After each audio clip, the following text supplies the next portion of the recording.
ഇന്ന് ഞാൻ നിങ്ങളോട് പങ്കുവെക്കാനായിട്ട് ആഗ്രഹിക്കുന്നത് നമ്മുടെ ജീവിതത്തിലെ വളരെ പ്രധാനപ്പെട്ട ഒരു മേഖലയാണ് നമ്മുടെ പ്രാർത്ഥനാ ജീവിതം. നമ്മുടെ ശക്തി നമ്മുടെ പ്രാർത്ഥനയുടെ ശക്തിയാണ്. ഞാൻ എന്താ പറഞ്ഞേ? ഞാൻ എന്തേലും പറഞ്ഞായിരുന്നു? നമ്മുടെ ശക്തി നമ്മുടെ പ്രാർത്ഥനയുടെ ശക്തിയാണ്. എന്നോട് പറഞ്ഞേ. അപ്പോൾ ഒരു കുടുംബത്തിൻ്റെ ശക്തി എന്ന് പറയുന്നത് ആ കുടുംബത്തിൻ്റെ പ്രാർത്ഥനയുടെ ശക്തിയാണ്. അപ്പോൾ അതുകൊണ്ട് തന്നെ എത്രമാത്രം ഒരു കുടുംബം പ്രാർത്ഥനയിൽ വളരുന്നു എന്നത് വളരെ പ്രധാനപ്പെട്ട കാര്യമാണ്. പ്രാർത്ഥിക്കാത്തൊരു കുടുംബത്തിന് ഈ കാലഘട്ടത്തിലെ ദുരന്തങ്ങളെയും ദുഃഖങ്ങളെയും നേരിട്ട് മുന്നോട്ട് പോകാൻ പറ്റില്ല. പ്രാർത്ഥിക്കാത്തൊരു കുടുംബത്തിന് ദൈവാനുഭവമില്ല. പ്രാർത്ഥിക്കാത്തൊരു ജീവിതത്തിന് ഈ കാലഘട്ടത്തിലെ പ്രയാസങ്ങളെ നേരിടാനുള്ള കഴിവില്ല.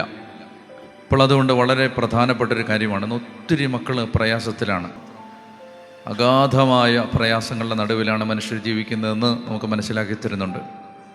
ഇപ്പോൾ പ്രത്യേകിച്ച് അതൊന്നും വിശദീകരിക്കേണ്ട ആവശ്യമില്ല. അത്രമാത്രം നമുക്ക് കേട്ടാൽ നമ്മൾ ബോധം മറഞ്ഞു പോകുമോ എന്ന് ഭയപ്പെടുന്ന വിധത്തിലുള്ള പ്രയാസങ്ങളാണ് മനുഷ്യർക്കുള്ളത്. അപ്പോൾ അതൊക്കെ വെച്ച് നോക്കുമ്പോൾ നമുക്കൊക്കെ സത്യം പറഞ്ഞാൽ കാര്യമായ പ്രശ്നങ്ങളൊന്നും ഇല്ല എന്ന് പറഞ്ഞാൽ ഇത് എന്ത് ഭയാനകമായ പ്രയാസങ്ങളുടെ നടുവിലാണ് മനുഷ്യർ പോകുന്നതെന്നറിയാം. എന്ന് പറഞ്ഞാൽ നമ്മൾ ദൈവമേ ഇത് സിനിമയാണോ കഥയാണോ എന്നൊക്കെ നമ്മൾ അവിശ്വസിക്കുന്ന വിധത്തിലാണ്. എനിക്ക് പലരും എല്ലാവരുടെയും സ്വകാര്യത ആയതുകൊണ്ട് ഇതുപോലെ മൈക്കിലൂടെ ഒന്നും പറയാൻ അത് നല്ലതല്ലല്ലോ എന്നോർത്ത് ഞാനത് പങ്കുവെക്കുന്നില്ലെന്നേ ഉള്ളൂ. എന്തുമാത്രം പ്രയാസങ്ങളിലാണ് മനുഷ്യർ. സത്യം പറഞ്ഞാൽ മനുഷ്യരിങ്ങനെ അങ്ങ് ജീവിച്ച് പോന്നേ ഉള്ളൂ. നമുക്ക് ഈ ധ്യാനത്തിനൊക്കെ വരുന്ന ആളുകൾ അവർ പറയുന്ന ഒരു ഹൃദയത്തിൽ അവരുടെ വേദന സൂക്ഷിക്കുന്നത് പറയുന്നത് കേട്ടാൽ ദൈവമേ നമ്മൾ എന്നെ ചെയ്യും. അപ്പോൾ ഈ കാലഘട്ടത്തിൽ മനുഷ്യന് ജീവിക്കണമെങ്കിൽ ആഴമായ പ്രാർത്ഥനാ ജീവിതമുണ്ടെങ്കിലേ മുന്നോട്ട് പോകാൻ പറ്റൂ. നിങ്ങൾ വിചാരിക്കുന്നതിനേക്കാൾ സങ്കീർണമാവുകയാണ് പ്രശ്നങ്ങൾ. ഇപ്പം നിങ്ങളുടെ മാതാപിതാക്കളോ നിങ്ങളോ ജീവിച്ചിരുന്ന ഒരു കാലഘട്ടത്തിലെയോ തലമുറയിലെയോ പ്രതിസന്ധികളല്ല ഇന്നത്തെ മക്കൾ അനുഭവിക്കുന്നത്. ചെറിയ കുഞ്ഞുങ്ങളുടെ പ്രായം മുതലേ വലിയ പ്രശ്നമാണ്, വലിയ പ്രശ്നങ്ങൾ. അത് ചില പ്രത്യേക പ്രശ്നങ്ങൾ മേഖലകൾ മാത്രമല്ല. അതായത് ചിന്താഗതികളൊക്കെ മാറിപ്പോയി അല്ലേ എന്ന് പറഞ്ഞാൽ മനുഷ്യൻ്റെ കാഴ്ചപ്പാട് മാറിപ്പോയി. ഈ പത്തനംതിട്ട ജില്ലയിലാണ് ഉദ്ദിഷ്ടകാര്യ പ്രാപ്തിക്കായി ഒരു ഭാര്യയും ഭർത്താവും 2 പേരെ മുറിച്ച് നരബലി നടത്തിയത്. അപ്പോൾ എന്ന് പറഞ്ഞാൽ നമുക്കത് മനുഷ്യനിപ്പോൾ ആ വഴിക്കൊക്കെ ചിന്തിക്കാൻ പറ്റും. നമുക്കത് ഒരു അസാധാരണ സംഭവമല്ലാതായി മാറുകയാണ്. അപ്പോൾ അതുകൊണ്ട് ഇപ്പം ജ്യൂസൊക്കെ വാങ്ങിച്ചു കുടിക്കാൻ എല്ലാവർക്കും പേടിയാണ്. കാരണം ആരെയും വിശ്വസിക്കാൻ പറ്റാത്ത കാലമാണ്.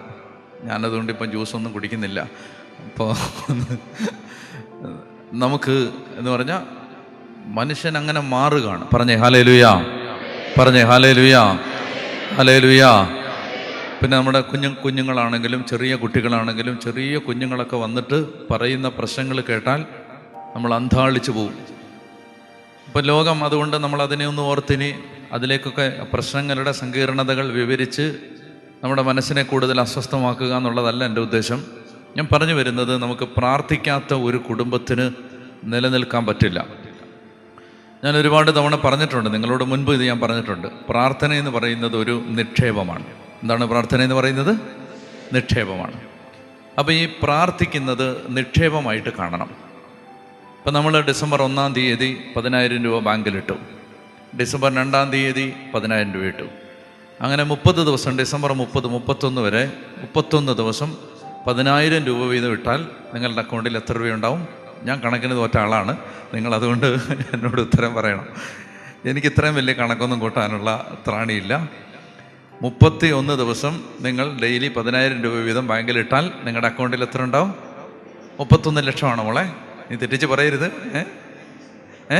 3 ലക്ഷമാണോ? എനിക്കറിഞ്ഞുകൂടാ, ഞാൻ കണക്കിന് തോറ്റ ആളാണ്, എനിക്കറിഞ്ഞുകൂടാ.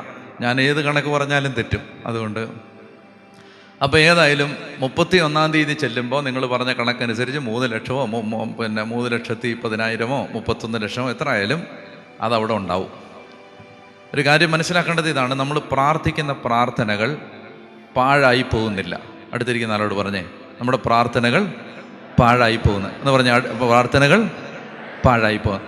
പ്രാർത്ഥനകൾ പാഴായി പോവില്ല എന്ന് പറഞ്ഞേ, പ്രാർത്ഥനകൾ പാഴായി പോവില്ല എന്ന് പറഞ്ഞാൽ, നമ്മൾ പ്രാർത്ഥിച്ച പ്രാർത്ഥന, ദൈവമേ എന്തോരം കൊല്ലമായിട്ട് പ്രാർത്ഥിക്കുക, അതെവിടെ പോയി? ഇതെവിടെയും പോയിട്ടില്ല.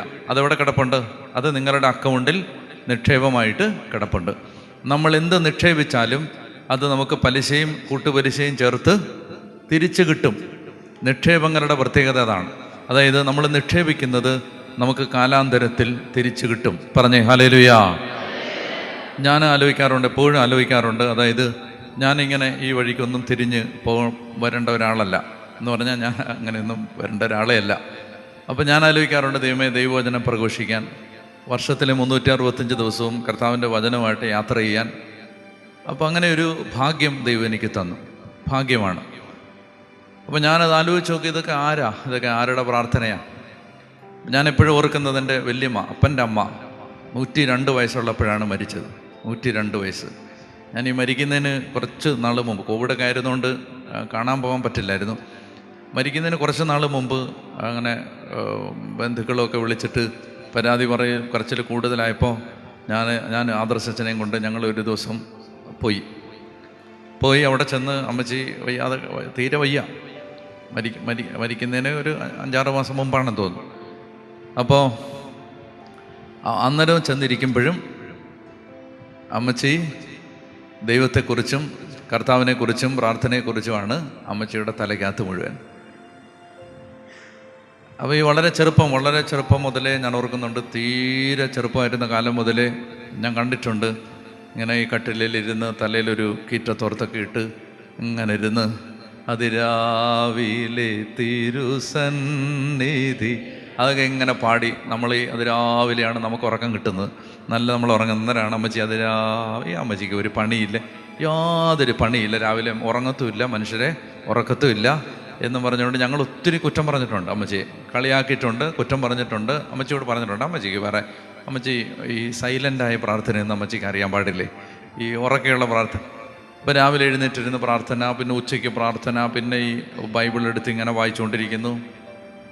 അങ്ങനെയൊക്കെ 102 വയസ്സ് വരെ ഒരു വല്യമ്മ പ്രാർത്ഥിച്ചതിൻ്റെ മിച്ചമാണ് നിങ്ങളുടെ മുമ്പിൽ നിൽക്കുന്നത് എന്ന് പറഞ്ഞാൽ, അതപ്പോൾ പ്രാർത്ഥന പാഴായിപ്പോയോ? ഇല്ല. ആ പ്രാർത്ഥനയാണ് തലമുറകളിലേക്ക് അനുഗ്രഹമായിട്ട് മാറുന്നത്. പറഞ്ഞേ ഹല്ലേലൂയാ, പറഞ്ഞേ ഹല്ലേലൂയാ. അപ്പോൾ ഈ പ്രാർത്ഥന പാഴായി പോവില്ല എന്ന് പറഞ്ഞേ, പ്രാർത്ഥന പാഴായി പോകും. അപ്പോൾ അതുകൊണ്ട് ഞാൻ ആമുഖം പറയുകയാണ്, നമുക്കതുകൊണ്ട് ദൈവവചനത്തിലൂടെ പ്രാർത്ഥനയെക്കുറിച്ച് നമ്മളൊന്ന് ഗ്രഹിക്കുന്നതും പഠിക്കുന്നതും നല്ലതാണെന്ന് എനിക്ക് തോന്നുന്നുണ്ട്. അപ്പോൾ ഒത്തിരി പ്രാർത്ഥിക്കുന്ന ഒരു തലമുറ, നമുക്ക് ഈ ദേവാലയത്തെക്കുറിച്ചും ഈ ദേശത്തെക്കുറിച്ചും എൻ്റെ ഒരു സന്തോഷം, പ്രാർത്ഥിക്കാൻ താല്പര്യമുള്ളൊരു ജനത ഈ ദേശത്തുണ്ട്. നന്നായിട്ടൊന്ന് ഊതി കത്തിച്ചെടുത്താൽ നന്നായി പ്രാർത്ഥനയിൽ വളർന്നു വരാൻ സാധ്യതയുള്ള ജീവിതങ്ങൾ ഈ പ്രദേശത്തുണ്ട്. അതുകൊണ്ട് നമുക്ക് പ്രാർത്ഥനയെക്കുറിച്ച് കുറച്ചൊന്ന് ചിന്തിക്കാം. നമുക്കെടുക്കാം ലൂക്കാ സുവിശേഷത്തിൻ്റെ 11-ാം അധ്യായം. ലൂക്കാ 11, അതിൻ്റെ 1-2 വാക്യങ്ങൾ നിങ്ങൾ ബൈബിൾ കൊണ്ടുവന്നു എന്ന് ഞാൻ വിചാരിക്കുന്നു. എടുത്ത് വായിക്കാം. ലൂക്കാ 11, 1-2 വാക്യങ്ങൾ വായിക്കാമോ? അവൻ ഒരിടത്ത് പ്രാർത്ഥിച്ചു കൊണ്ടിരിക്കുകയായിരുന്നു. പ്രാർത്ഥിച്ചു കഴിഞ്ഞപ്പോൾ ശിഷ്യന്മാരിൽ ഒരുവൻ വന്ന് പറഞ്ഞു, കർത്താവേ, യോഹന്നാൻ തൻ്റെ ശിഷ്യന്മാരെ പഠിപ്പിച്ചതുപോലെ ഞങ്ങളെയും പ്രാർത്ഥിക്കാൻ പഠിപ്പിക്കുക. അതാണ് ഒന്നാമത്തെ കാര്യം. അപ്പോൾ ഒന്നുകൂടെ വായിക്കാം. ലൂക്കാ സുവിശേഷം 11-ാം അധ്യായം 1-ാമത്തെ വാക്യം. അവൻ ഒരിടത്ത് പ്രാർത്ഥിച്ചു കൊണ്ടിരിക്കുകയായിരുന്നു.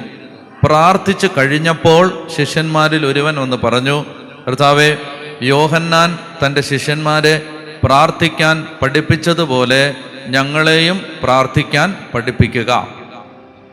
ശിഷ്യന്മാർ യേശുവിനോട് വന്ന് ചോദിക്കുന്നത്, തളർവാദ രോഗിയെ എഴുന്നേൽപ്പിക്കാൻ ഞങ്ങളെ പഠിപ്പിക്കണമെന്നല്ല, 5 അപ്പം 5000 വർദ്ധിപ്പിക്കുന്ന മാസ്മരിക വിദ്യയുടെ മർമ്മ രഹസ്യങ്ങൾ പറഞ്ഞു തരാമോ എന്നല്ല ചോദിക്കുന്നത്. അപ്പസ്തോലന്മാർ യേശുവിനോട് ചോദിക്കുന്നത്, കർത്താവേ, ഞങ്ങളെ പ്രാർത്ഥിക്കാൻ പഠിപ്പിക്കണമേ എന്ന് പറയാവോ? കർത്താവേ, അവർക്ക് പറയാവോ? കർത്താവേ, ഞങ്ങളെ പ്രാർത്ഥിക്കാൻ പഠിപ്പിക്കണമേ. കർത്താവേ, ഞങ്ങളെ പ്രാർത്ഥിക്കാൻ പഠിപ്പിക്കണമേ. ഞാൻ പറയുന്നത്, നമ്മൾ പ്രാർത്ഥിക്കാൻ പഠിച്ചാൽ ആ ജനതയെ പരാജയപ്പെടുത്താൻ ആർക്കും പറ്റില്ല. പ്രാർത്ഥിക്കാൻ അറിയാവുന്നൊരു കുടുംബത്തെ തോൽപ്പിക്കാൻ മാത്രം ഒരു പൈശാചിക ശക്തിയും വളർന്നിട്ടില്ല. ഈ എസ്തേറിൻ്റെ പുസ്തകത്തിൽ, ബൈബിളിൽ എസ്തേറിൻ്റെ പുസ്തകത്തിൽ എടുക്കണ്ട, എടുത്ത് വായിച്ചാൽ നിങ്ങൾക്ക് തലവേദന എടുക്കും. 2-ാം അധ്യായം കഴിഞ്ഞ് 9-ാം അധ്യായം, 9-ാം അധ്യായം കഴിഞ്ഞ് 1-ാം അധ്യായം, അങ്ങനെയൊക്കെയാണ് എസ്തേറിൻ്റെ പുസ്തകത്തിൻ്റെ ചാപ്റ്റർ. അപ്പോൾ അതുകൊണ്ട് വായിച്ച് വിഷമിപ്പിക്കുന്നില്ല, കേട്ടാൽ മതി. എസ്തേറിൻ്റെ പുസ്തകത്തിൽ ഹാമാൻ എന്ന ഒരു പട്ടാളക്കാരനുണ്ടായിരുന്നു, സൈന്യാധിപൻ. സൈന്യാധിപൻ്റെ പേരെന്താണ്?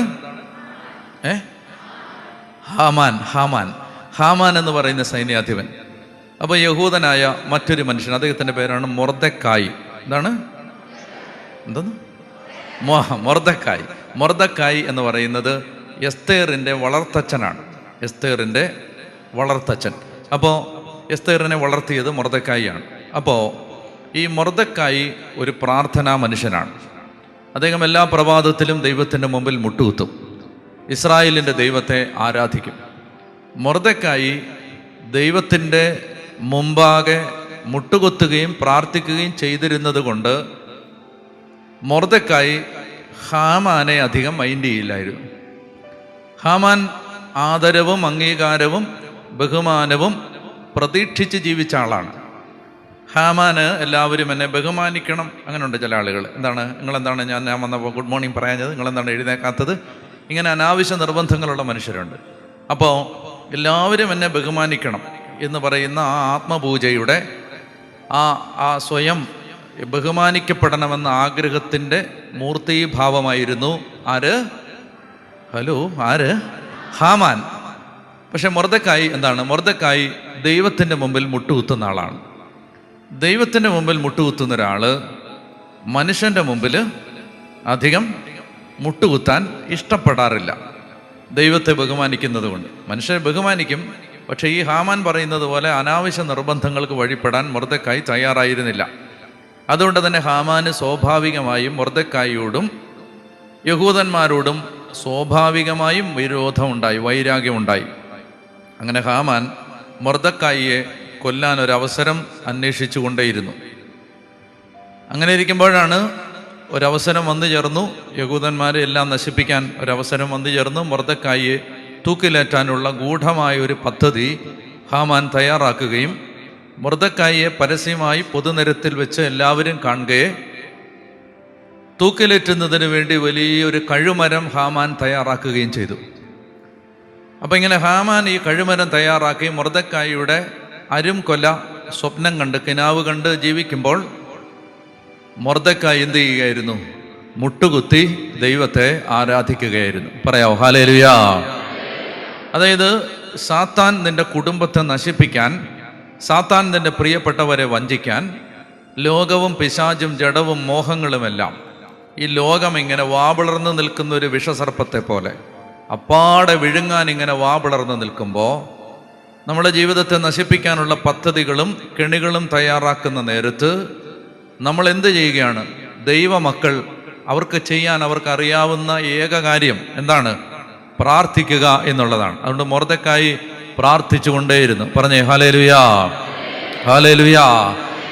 അതായത് നമുക്ക് അതാണ്, അത് ഈ ദൈവ മനുഷ്യർക്ക് ധൈര്യമുണ്ട്. ഞാൻ എന്താ പറഞ്ഞേ? ദൈവ മനുഷ്യർക്ക് ധൈര്യമുണ്ട്. ധൈര്യം. ഇന്നത്തെ മനുഷ്യന് ഞാൻ ഇന്നലെ പറഞ്ഞില്ലേ, വലിയ ഭയമാണ് മനുഷ്യന്. ഡിപ്രഷൻ, ഭയം. ഇത് മനുഷ്യനിങ്ങനെ അലട്ടുന്നുണ്ട്. അപ്പം നമ്മളൊരു കാര്യം മനസ്സിലാക്കേണ്ടത്, ദൈവ മനുഷ്യർക്ക് ഭയമില്ല. ഏലിയായുടെ ചരിത്രം ഒരു നാടകമാണെങ്കിൽ ആ നാടകത്തിനകത്തേക്ക് ഏലിയ എന്ന പ്രധാന കഥാപാത്രം കയറി വരുന്നത് ആമുഖങ്ങളില്ലാതെയാണ്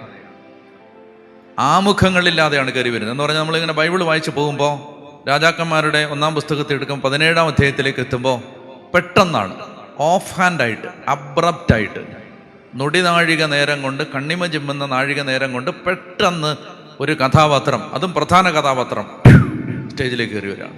അങ്ങനെയാണ് ഏലിയ നമ്മുടെ ഈ വചനത്തിൻ്റെ താളുകളിൽ പ്രത്യക്ഷപ്പെടുന്നത്. ഇങ്ങനെയാണ് ആ ഭാഗം തുടങ്ങുന്നത്. 1 രാജാക്കന്മാർ 17:1. അക്കാലത്ത് ഗിലെയാദിലെ തിഷ്ബയിൽ നിന്നുള്ള ഏലിയ പ്രവാചകൻ ആഹാബിനോട് പറഞ്ഞു. എടുക്കാവോ അത്? ഗിലെയാദിലെ തിഷ്ബയിൽ നിന്നുള്ള ഏലിയാ പ്രവാചകൻ ആഹാബിനോട് പറഞ്ഞേ ഹല്ലേലൂയാ. അതായത് കണ്ടോ, ഇതൊരു നാടകമാണെങ്കിൽ ഈ നാടകത്തിലേക്ക് പ്രധാന കഥാപാത്രം കയറി വരുന്നത് ആമുഖങ്ങൾ ഇല്ലാതെയാണ്, അവതാരികകളില്ലാതെയാണ്. അയാളിങ്ങനെ കയറി വരികയാണ്, വിത്തൗട്ട് നോ ഇൻട്രഡക്ഷൻ.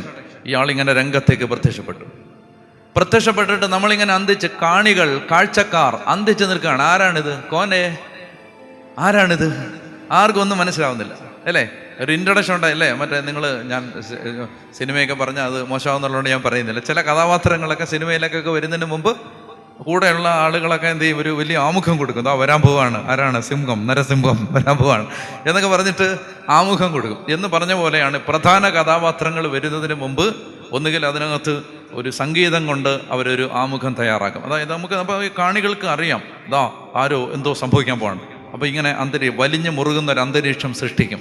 പക്ഷെ നമ്മൾ ഈ ബൈബിൾ വായിച്ച് പോകുമ്പോൾ നമ്മൾ കാണുന്നത് ഈ 17-ാം അധ്യായത്തിൽ നമ്മൾ ഈ വായനക്കാരൻ പെട്ടെന്ന് ഷോക്ക്ഡ് ആവുകയാണ്. വായനക്കാരൻ പെട്ടെന്ന് നടുങ്ങുകയാണ്. ആരാണിത്? ഈ കയറി വന്ന കഥാപാത്രത്തെ നിങ്ങൾക്ക് വല്ല പരിചയമുണ്ടോ? ആരാണ് ഈ വന്നത്? ഗിലെയാദിലെ തിഷ്ബയിൽ നിന്നുള്ള ഏലിയാ പ്രവാചകൻ. ഇതിനു മുമ്പ് അദ്ദേഹത്തെക്കുറിച്ച് ആകെയുള്ളത്, ഇതിന് തൊട്ട് മുമ്പ് 1-2 വാക്യങ്ങളിൽ അദ്ദേഹത്തെക്കുറിച്ച് നേരിട്ട് സൂചനയില്ല. അദ്ദേഹം വരാനുള്ള പശ്ചാത്തലം മാത്രം പറയുന്നു. അപ്പം ഞാൻ പറയുന്നത് ഇങ്ങോട്ട് നോക്കിയേ. അപ്പോൾ ഏലിയാ പ്രവാചകൻ കയറി വന്നു. അപ്പം നമ്മളിങ്ങനെ നോക്കുകയാണ്, ആരാണിത്? ഗിലെയാദിലെ തിഷ്ബയിൽ നിന്നുള്ള ഏലിയ. ഈ പ്രവാചകൻ കയറി വന്നിട്ട് അദ്ദേഹം പറയുന്നത് ഇങ്ങനെയാണ്, ഞാൻ സേവിക്കുന്ന കഷായോ ഇസ്രായേൽ, കഷായം സേവിക്കുന്ന കാര്യമല്ലേ പറയും. ഞാൻ സേവിക്കുന്ന ഇസ്രായേലിൻ്റെ ദൈവമാണ്. ഞാൻ സേവിക്കുന്ന ഇസ്രായേലിൻ്റെ ദൈവമായ കർത്താവാണ്. വരും കൊല്ലങ്ങളിൽ ഞാൻ പറഞ്ഞല്ലാതെ മഴയോ മഞ്ഞോ പെയ്യില്ല. പറഞ്ഞേ ഹല്ലേലൂയാ. നിങ്ങൾ മനസ്സിലാക്കേണ്ടതെന്നറിയാം, ഇസ്രായേലിൻ്റെ രാജപരമ്പരകളുടെ ചരിത്രം പരിശോധിച്ചാൽ, ഇസ്രായേലിലെ രാജകുടുംബങ്ങളുടെ കഥ പരിശോധിച്ചാൽ നമ്മൾ കാണും, ആ ഇസ്രായേൽ രാജപരമ്പരകളിലെ ഏറ്റവും ക്രൂരനും അധമനും നീചനും നിന്ദനുമായ രാജാവായിരുന്നു ആര്? ആഹാബ്. മഹാനീചനായ രാജാവായിരുന്നു. നാബോത്തിൻ്റെ മുന്തിരിത്തോട്ടം പിടിച്ചെടുത്തവൻ. അദ്ദേഹത്തിൻ്റെ ഭാര്യ എന്ന് പറയുന്നത് ഇസ്രായേൽ ചരിത്രത്തിലെ ഏറ്റവും അധമയായ സ്ത്രീയായിരുന്നു. രാജപരമ്പരയിലെ ഏറ്റവും ഹീനമായ പ്രവൃത്തി ചെയ്ത ജസബൽ എന്ന് പറയുന്ന ഭാര്യ. ആഹാബും ജസബലും അപ്പം അത്രയും നൊട്ടോറിയസ് ആയ ആളുകളാണ്. അവർ കുപ്രസിദ്ധി നേടിയവരാണ്. കിരാതത്വത്തിനും ക്രൂരതയ്ക്കും കുപ്രസിദ്ധി നേടിയ ഈ രാജാവും രാജ്ഞിയും ക്രൂരനും ക്രൂരയുമാണ്. കേൾക്കുന്നുണ്ടോ? അപ്പം ഈ രാജാവ് കൊള്ളരുതായ്മകൾ ഇങ്ങനെ ഓരോന്നോരോന്ന് കാണിച്ച് രാജാവ് ഇങ്ങനെ രാജ്യത്തെ നശിപ്പിച്ചുകൊണ്ടിരിക്കുമ്പോൾ പ്രവാചകൻ പെട്ടെന്ന് അങ്ങോട്ട് കയറി വന്നിട്ട് പറയുകയാണ്, രാജാവിൻ്റെ മുമ്പിൽ വന്നിട്ട് ഒരു സാമ്രാജ്യത്തെ ഒറ്റയ്ക്ക് നേരിടുകയാണ്. ഒരു രാജ്യത്തെ ഒറ്റയ്ക്ക് നേരിടുകയാണ്. ഒരു സാമ്രാജ്യ അധിപതിയെ, ഒരു പ്രജാപതിയെ, ചക്രവർത്തിയെ ഒറ്റയ്ക്ക് നേരിടുകയാണ്. നേരെ വന്നിട്ട് അയാളുടെ നെറുകയ്ക്ക് നേരെ ആരോപണത്തിൻ്റെ ചൂണ്ടുവിരൽ നീട്ടിയിട്ട് പറഞ്ഞു, ഞാൻ പറഞ്ഞല്ലാതെ ഈ ദേശത്ത് ഇനി മഴയോ മഞ്ഞോ പെയ്യില്ല.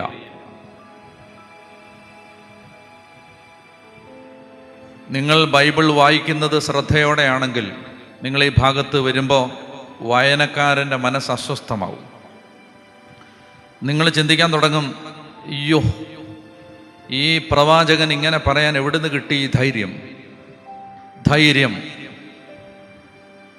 എന്താണ് ഈ മനുഷ്യൻ്റെ ധൈര്യം?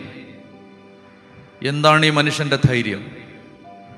നിങ്ങൾ ഈ ചരിത്രം ഒന്നും വായിച്ചാൽ നിങ്ങൾക്ക് ഏലിയായെക്കുറിച്ച് ഒന്നും കിട്ടില്ല.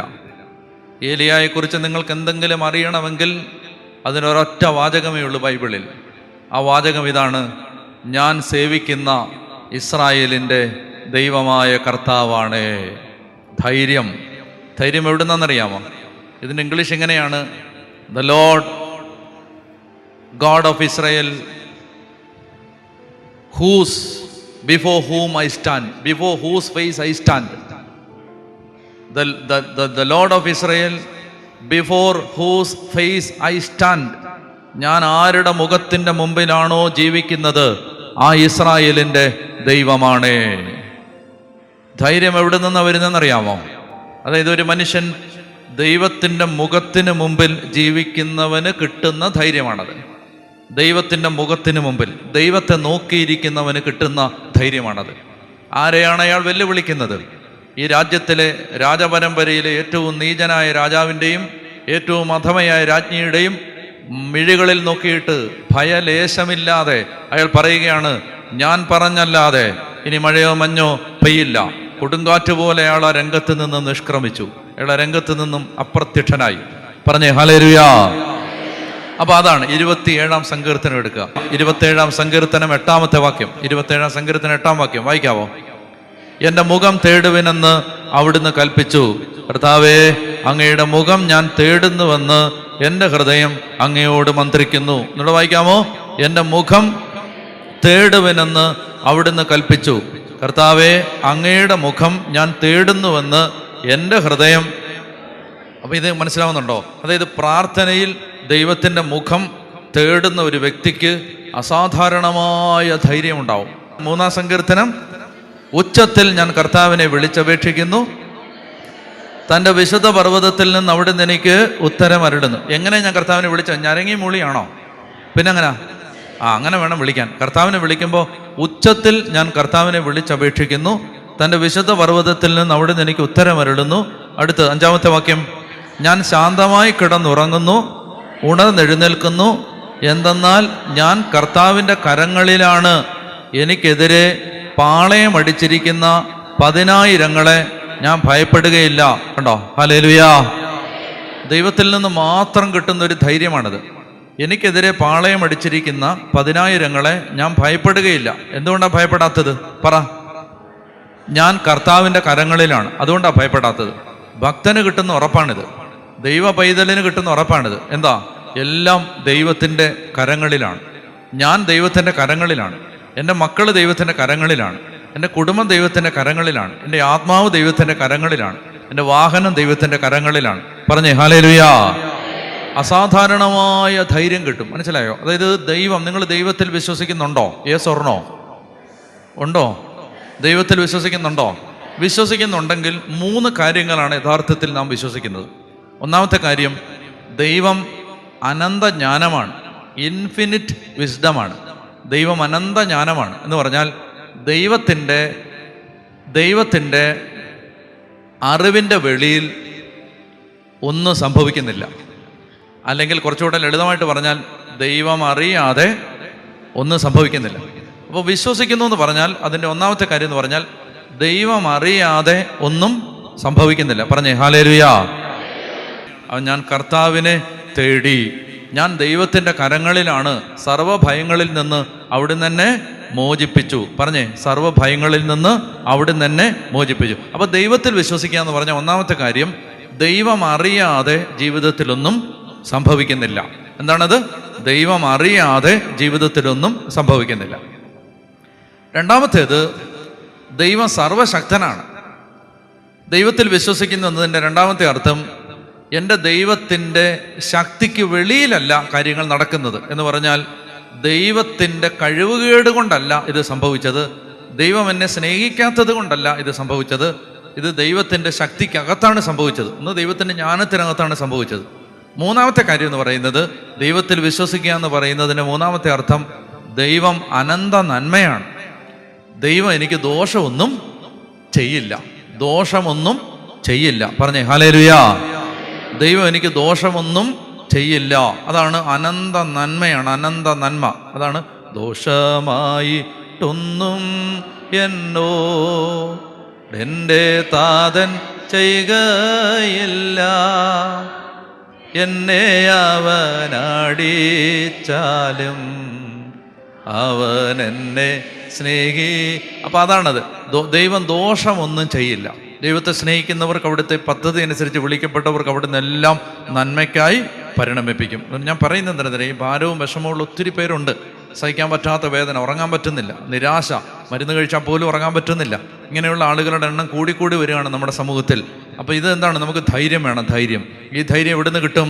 നമുക്ക് ദൈവം തരും. കർത്താവ് പറഞ്ഞില്ലേ, ഞാൻ നിങ്ങൾക്ക് സമാധാനം തന്നിട്ട് പോകുന്നു, ലോകം തരുന്നത് പോലെയല്ല ആ സമാധാനം, ഞാൻ നിങ്ങൾക്ക് തരുന്ന സമാധാനം. അതായത് ലോകത്ത് പ്രശ്നങ്ങളുടെ നടുവിൽ, 100 പ്രശ്നങ്ങളുടെ നടുവിലും വലിയൊരു സമാധാനം, വലിയൊരു ആനന്ദം ദൈവം നമുക്ക് തരും. പറഞ്ഞേ ഹല്ലേലൂയാ, ഹല്ലേലൂയാ, ഹല്ലേലൂയാ. പറഞ്ഞു വന്നത് ലൂക്കാ 11 അപ്പസ്തോലന്മാർ കർത്താവിൻ്റെ അടുത്ത് വന്ന്, കർത്താവ് ഒരു സ്ഥലത്ത് പ്രാർത്ഥിച്ചുകൊണ്ടിരിക്കുകയായിരുന്നു. പ്രാർത്ഥിച്ചുകൊണ്ടിരിക്കുന്നത് കണ്ട അപ്പസ്തോലന്മാർ യേശുവിൻ്റെ അടുത്ത് വന്നു. അവർ യേശുവിനോട് ചോദിച്ചു. എന്താ ചോദിച്ചത്? കർത്താവേ, ഞങ്ങളെ പ്രാർത്ഥിക്കാൻ പഠിപ്പിക്കണം. പറഞ്ഞേ ഹല്ലേലൂയാ. ഒരു ചോദ്യം ചോദിക്കട്ടെ, പ്രാർത്ഥിക്കാൻ എളുപ്പമാണോ പാടാണോ? പ്രാർത്ഥന വളരെ എളുപ്പമാണോ പ്രയാസമാണോ? സത്യം പറ, സത്യം തുറന്ന് പറ. പ്രാർത്ഥന ഭയങ്കര എളുപ്പമാണ് എന്ന് നിങ്ങൾ എന്നോട് ചോദിച്ചാൽ ഞാൻ പറയും ഭയങ്കര പാടാ. ഇരുന്ന് പ്രാർത്ഥിക്കാന്നൊക്കെ പറഞ്ഞാൽ ഭയങ്കര പാടാ. നിങ്ങൾ ലോകത്തെ ഏറ്റവും വലിയ പ്രാർത്ഥനാ മനുഷ്യനോട് ചോദിക്കുക പ്രെയർ എളുപ്പമാണോ, അയാൾ പറയും ഭയങ്കര പാടാ. അപ്പോൾ മനസ്സിലാക്കിയുള്ള പ്രാർത്ഥനയെക്കുറിച്ച് അറിയേണ്ട ഒന്നാമത്തെ കാര്യം, നമ്മൾ പ്രാർത്ഥിക്കുന്നത് എളുപ്പമുള്ള കാര്യമല്ല. എന്തുകൊണ്ടാണ് പ്രാർത്ഥിക്കുന്നത് എളുപ്പമല്ലാത്തത്? അതിൻ്റെയൊക്കെ ഞാൻ വരാം. അതുകൊണ്ടാണ് അപ്പസ്തോലന്മാർ എളുപ്പമല്ലാത്തത് കൊണ്ടാണ് യേശുവിൻ്റെ അടുത്ത് വന്നിട്ട് പറയുന്നത്, ഞങ്ങളുടെ ഈ ജഡത്തിൻ്റെ ശക്തി കൊണ്ട്, ഈ ജഡിക സ്വഭാവം വെച്ച് പ്രാർത്ഥിക്കാൻ പറ്റില്ല. കർത്താവേ, അതുകൊണ്ട് നീ ഞങ്ങളെ പ്രാർത്ഥിക്കാൻ പഠിപ്പിക്കണമേ, സഹായിക്കണമേ. ഒന്നാമത്തെ കാര്യം അതാണ്. അപ്പസ്തോലന്മാർ യേശുവിനോട് ചോദിക്കുകയാണ്, കർത്താവ് ഞങ്ങളെ പ്രാർത്ഥിക്കാൻ പഠിപ്പിക്കണമേ. ശ്രദ്ധിക്കുന്നുണ്ടോ? ഒരു കാര്യം നിങ്ങൾ മനസ്സിലാക്കിക്കൊള്ളുക, നമ്മളെ പ്രാർത്ഥിക്കാൻ പഠിപ്പിക്കാൻ ലോകത്ത് ഒരു യൂണിവേഴ്സിറ്റിക്കും പറ്റില്ല, ഒരു പ്രബോധകനും പറ്റില്ല. പ്രാർത്ഥിക്കാൻ പഠിപ്പിക്കാൻ ലോകത്തെ ഒരു പുണ്യാത്മാവിനും നിങ്ങളെ എങ്ങനെ പ്രാർത്ഥിക്കുന്നു പറഞ്ഞ് പഠിപ്പിക്കാൻ പറ്റില്ല. പ്രാർത്ഥിക്കാൻ പഠിപ്പിക്കുന്നത് യേശു മാത്രമാണ്. ഹല്ലേലൂയാ. എന്തുകൊണ്ടാണ് യേശുവിന് മാത്രമേ? കാരണം യേശു ആദ്യന്തം ഒരു പ്രാർത്ഥനാ മനുഷ്യനായിരുന്നു. ഈ ലോകത്ത് ജീവിച്ച കാലത്ത് കർത്താവ് പ്രാർത്ഥിച്ചു. ഹെബ്രായ ലേഖനം 5-ാം അധ്യായം എടുക്കുക. ഹെബ്രായ ലേഖനം 5-ാം അധ്യായത്തിൽ യേശുവിൻ്റെ പ്രാർത്ഥനയെക്കുറിച്ച് പറയുന്നുണ്ട്. ഹെബ്രായ ലേഖനം 5-ാം അധ്യായത്തിൽ ഹെബ്രായർ 5 കിട്ടിയോ? 5 ഇപ്പോൾ പറയാം. 7-ാമത്തെ വാക്യം. ഹെബ്രായ ലേഖനം 5-ാം അധ്യായം 7-ാമത്തെ വാക്യം വായിക്കാമോ? തൻ്റെ ഉറക്കെ വായിക്കണം പോരാ. തൻ്റെ ഐഹിക ജീവിത കാലത്ത് ക്രിസ്തു മരണത്തിൽ നിന്ന് തന്നെ രക്ഷിക്കാൻ കഴിവുള്ളവന് കണ്ണീരോടും വലിയ വിലാപത്തോടും കൂടെ പ്രാർത്ഥനകളും യാചനകളും സമർപ്പിച്ചു. തൻ്റെ ഐഹിക ജീവിതകാലത്ത് ക്രിസ്തു, ഐഹിക ജീവിതം എന്ന് പറഞ്ഞാൽ ഈ ലോകത്ത് ജീവിച്ച കാലത്ത്, തൻ്റെ മനുഷ്യാവതാര കാലത്ത് 33 വർഷം. ഹെബ്രായർ 5-7-ാമത്തെ വാക്യം പറയുകയാണ്, തൻ്റെ ഐഹിക ജീവിതകാലത്ത് ക്രിസ്തു മരണത്തിൽ നിന്ന് തന്നെ രക്ഷിക്കാൻ കഴിവുള്ളവൻ്റെ മുമ്പിൽ കണ്ണീരോടും വലിയ അപ്പൊ എങ്ങനെയാ പ്രാർത്ഥിച്ച ഈശോ എങ്ങനെ പ്രാർത്ഥിച്ചേ? എങ്ങനെ പ്രാർത്ഥിച്ചേ? അതായത് നാം എല്ലാവരും പ്രാർത്ഥിച്ച് കർത്താവിൽ നിന്ന് അനുഗ്രഹങ്ങളും കരുണയും യാചിക്കണം. പറട്ടെ. ഹരിണിവനായ അങ്ങനല്ല പ്രാർത്ഥിച്ചത്. പിന്നെ എങ്ങനെ പ്രാർത്ഥിച്ചത്? കണ്ണീരോടും വലിയ വിലാപത്ത്. യേശുവിൻ്റെ പ്രാർത്ഥന കരഞ്ഞുകൊണ്ടുള്ള പ്രാർത്ഥനയായിരുന്നു. ഇവിടെ പറയുകയാണ് എങ്ങനെ പ്രാർത്ഥിച്ച യേശു കണ്ണുനീരോടെ. അപ്പൊ പ്രാർത്ഥന എന്ന് പറയുന്നത്, ഇപ്പൊ ഒരാൾ കരയുന്നത് അങ്ങനെ കരയുന്നത് പറ്റുമോ? അങ്ങനെ എളുപ്പത്തിൽ ഇപ്പൊ നിങ്ങൾ എന്നോട് പറയാം, അച്ഛൻ ഒന്ന് കരഞ്ഞേ, അങ്ങനെ സ്വിച്ചിട്ട് പോലൊക്കെ കരയാൻ പറ്റുമോ? പറ്റില്ല. എനിക്കൊരു സുഹൃത്തുണ്ട്. ആള് ദേവാലയത്തിൽ കയറി പരിശുദ്ധന്റെ മുമ്പിലിരുന്നാൽ അന്നേരം മുതൽ ഇങ്ങനെ കണ്ണുനീരിങ്ങനെ കൊടുകൂടാ ഒഴുകാൻ തുടങ്ങും. കണ്ണുനീരിങ്ങനെ ഒഴുകിക്കൊണ്ടിരിക്കുകയാണ്. അതങ്ങനെ നമുക്ക് എന്നാൽ പിന്നെ ഞാനും പോയിരുന്നിട്ട് എന്നാ കണ്ണുനീര് ഒഴുകട്ടെ. എന്താ ഒഴുകാത്തത്? ഒന്നും ഒഴുകില്ല. അപ്പോൾ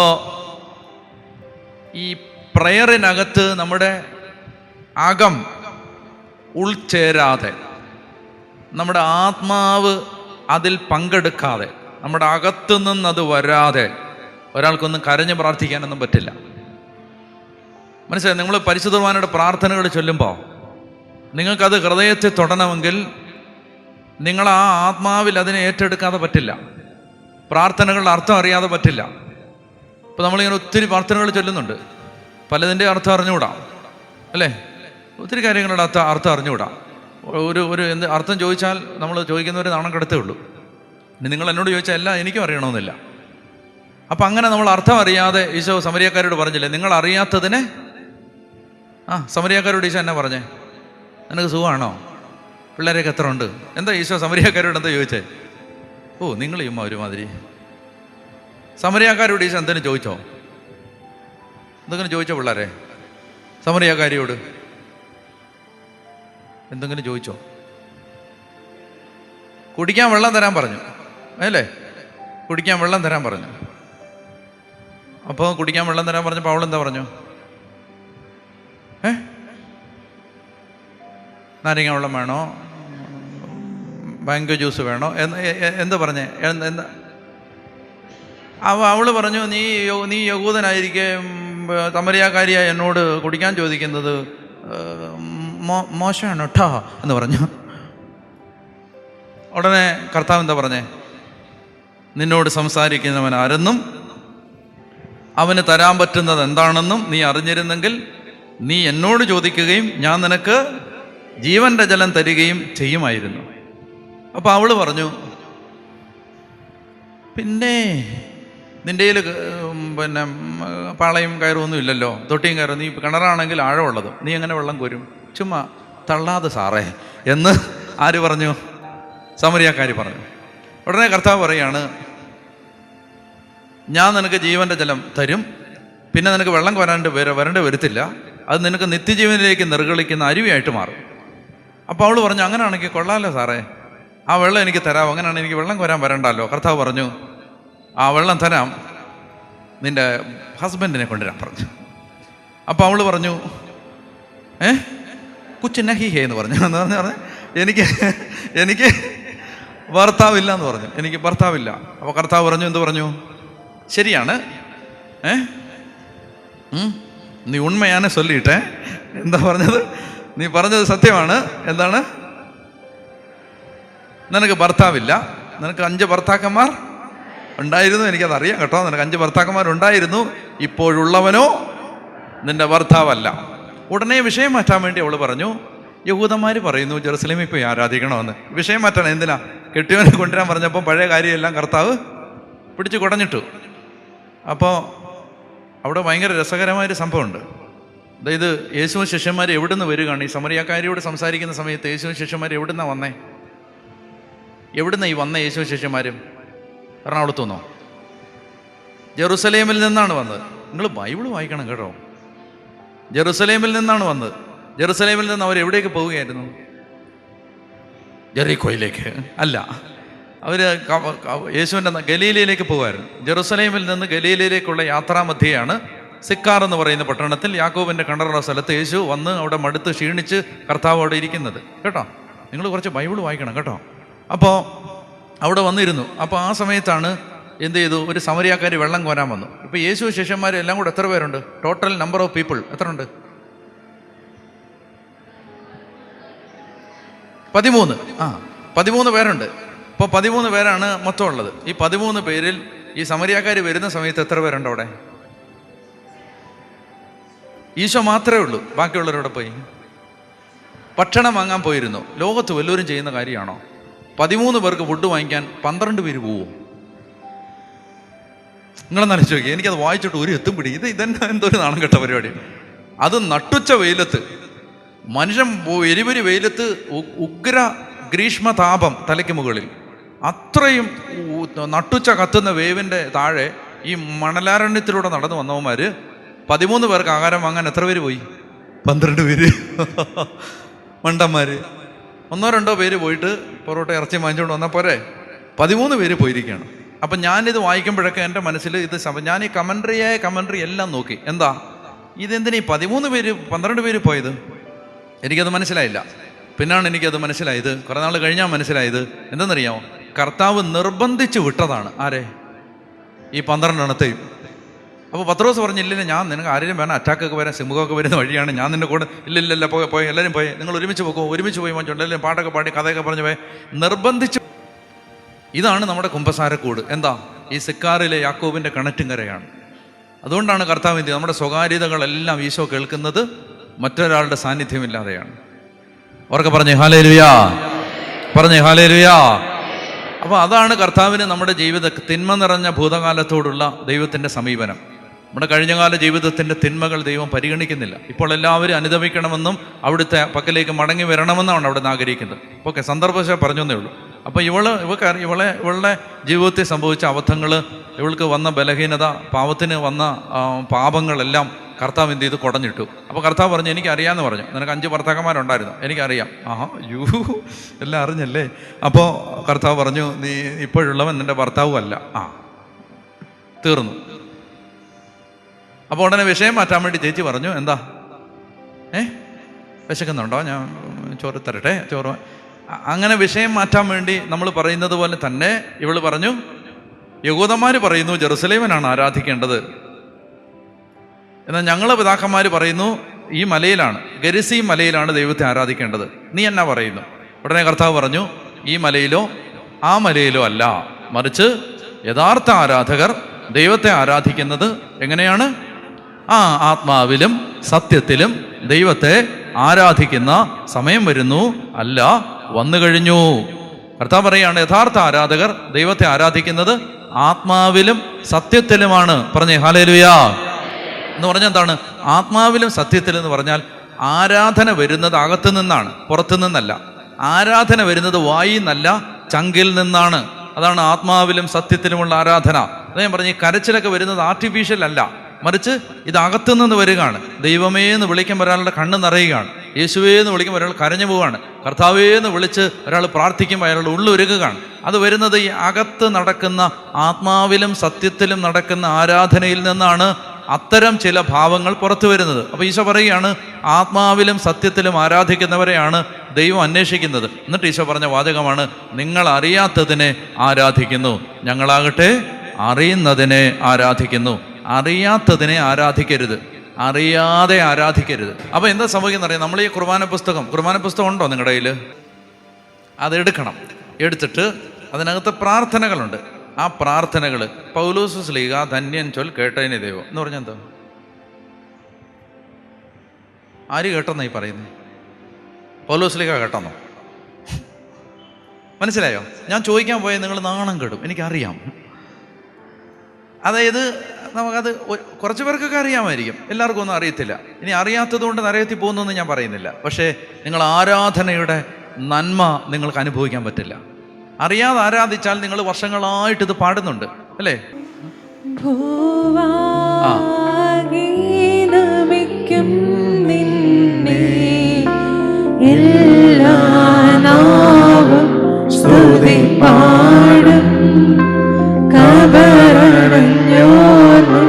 ശരണം മൃഗത്തന്നോയപ്പം നീ തന്നെ.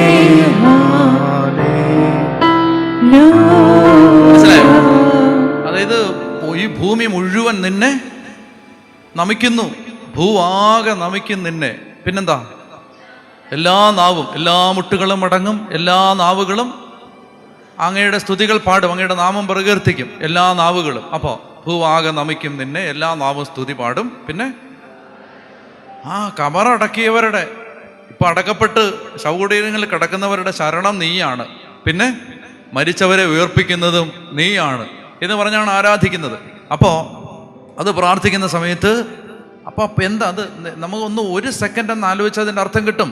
അത് ചിന്തിക്കാത്തത് കൊണ്ടാണ് നമ്മളിങ്ങനെ നിന്ന്. അന്നേരം വീട്ടിലെ പശുവിനെ കിട്ടിയില്ല, കോഴിക്കോട്ട് അടച്ചില്ല, അന്നേരമാണ് ഇനി കലമാടം കുടിച്ചിട്ട് വന്ന് കാണും എന്നൊക്കെ ആലോചിച്ചുകൊണ്ട് ഇത് പാടിക്കൊണ്ടിരുന്നാൽ ഇത് ആരാധന അനുഭവം ആവില്ല. പറഞ്ഞേ ഹല്ലേലൂയാ.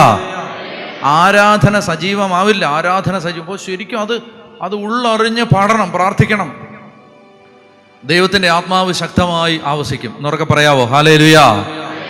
പോട്ടെ, വിഷയമെല്ലാം മാറി പല സ്ഥലത്തേക്ക് പോവാണ്, എന്നാലും വേണ്ടില്ല. ലൂക്കാ 11 നമ്മൾ നിൽക്കുന്നത്. ലൂക്കാ 11:1. അവൻ ഒരിടത്ത് തനിയെ പ്രാർത്ഥിച്ചുകൊണ്ടിരിക്കുകയായിരുന്നു. അപ്പോൾ അപ്പസ്തോലന്മാർ അവൻ്റെ അടുത്ത് വന്ന് അവനോട് പറഞ്ഞു, കർത്താവേ, യോഹന്നാൻ തൻ്റെ ശിഷ്യന്മാരെ പ്രാർത്ഥിക്കാൻ പഠിപ്പിച്ചതുപോലെ ഞങ്ങളെയും പ്രാർത്ഥിക്കാൻ പഠിപ്പിക്കണമേ. എന്നൊക്കെ പറഞ്ഞേ, കർത്താവേ, ഞങ്ങളെയും പ്രാർത്ഥിക്കാൻ പഠിപ്പിക്കണമേ, പ്രാർത്ഥിക്കാൻ പഠിപ്പിക്കണമേ. അപ്പോൾ യേശുവിന് മാത്രമേ നമ്മളെ പ്രാർത്ഥിക്കാൻ പഠിപ്പിക്കാൻ പറ്റൂ. അതുകൊണ്ട് എനിക്ക് നിങ്ങളോട് രാത്രി പറയാനുള്ള ആദ്യത്തെ കാര്യം, നിങ്ങൾ പ്രാർത്ഥിക്കാനായി ആഗ്രഹിക്കുന്നെങ്കിൽ നിങ്ങൾ കർത്താവിനോട് പ്രാർത്ഥിക്കാൻ പഠിപ്പിക്കണമേ എന്ന് ആദ്യം പ്രാർത്ഥിക്കണം. റോമാലേഖനം 8:26 തിരുവചനം. റോമാലേഖനം 8-ാം അധ്യായം 6 തിരുവചനം. റോമർ 8:26. റോമർ 8:26 വായിക്കാമോ?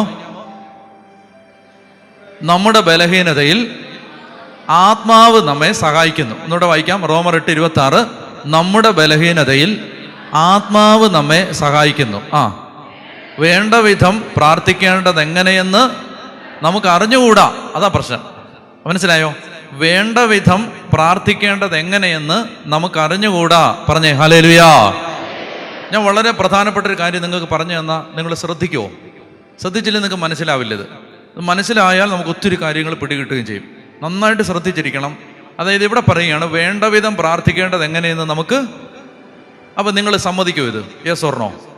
നിങ്ങൾക്ക് പ്രാർത്ഥിക്കാൻ അറിഞ്ഞുകൂടാന്ന് പറഞ്ഞാൽ നിങ്ങൾ സമ്മതിക്കുമോ? എങ്ങനെ നിങ്ങൾ പ്രാർത്ഥിക്കാൻ അറിഞ്ഞുകൂടെ?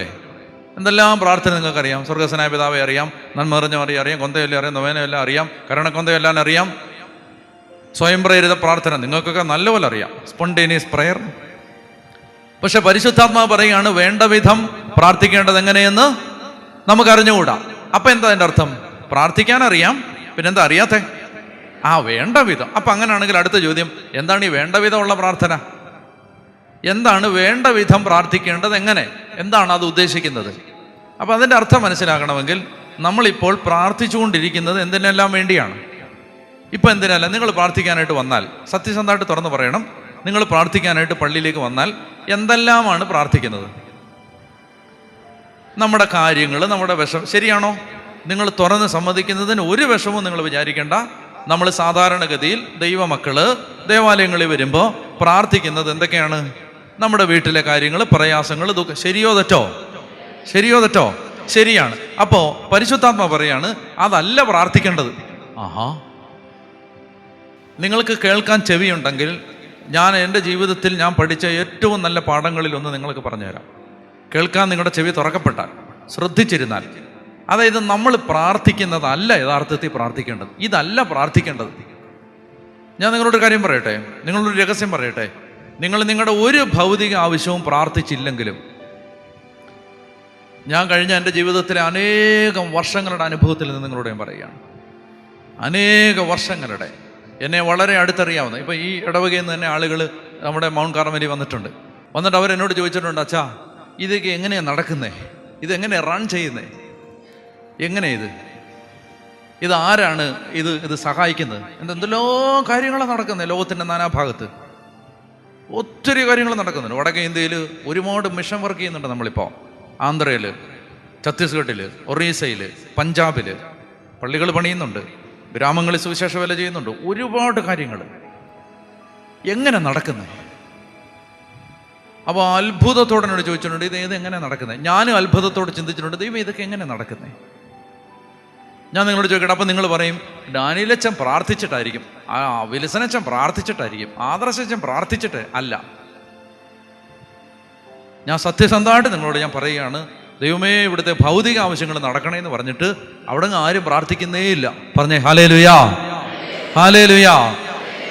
എനിക്ക് ജീവിതത്തിൽ നിങ്ങൾക്കറിയാമല്ലോ, ഞാൻ ഇവിടെ ആയിരുന്ന സമയത്ത് നമുക്ക് ധ്യാനകേന്ദ്രം ഉണ്ടാവണം, നമുക്ക് ബൈബിൾ വില്ലേജ് ഉണ്ടാവണം, ഇതൊക്കെ പറഞ്ഞിട്ട് ഞാൻ ഒത്തിരി ആഗ്രഹങ്ങൾ ഇവിടെയൊക്കെ നിന്ന് ഈ ആൾക്കാരിൽ നിന്ന് ഞാൻ പറഞ്ഞിട്ടുണ്ട്.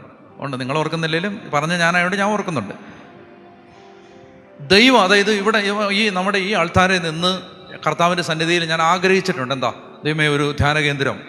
ഒന്നുമില്ല, കാശില്ല കയ്യിൽ, ഒന്നുമില്ല, നത്തിങ്. ഉണ്ടായിരുന്ന ജോലി പോലും ഇല്ലാതായി, ഒന്നുമില്ല.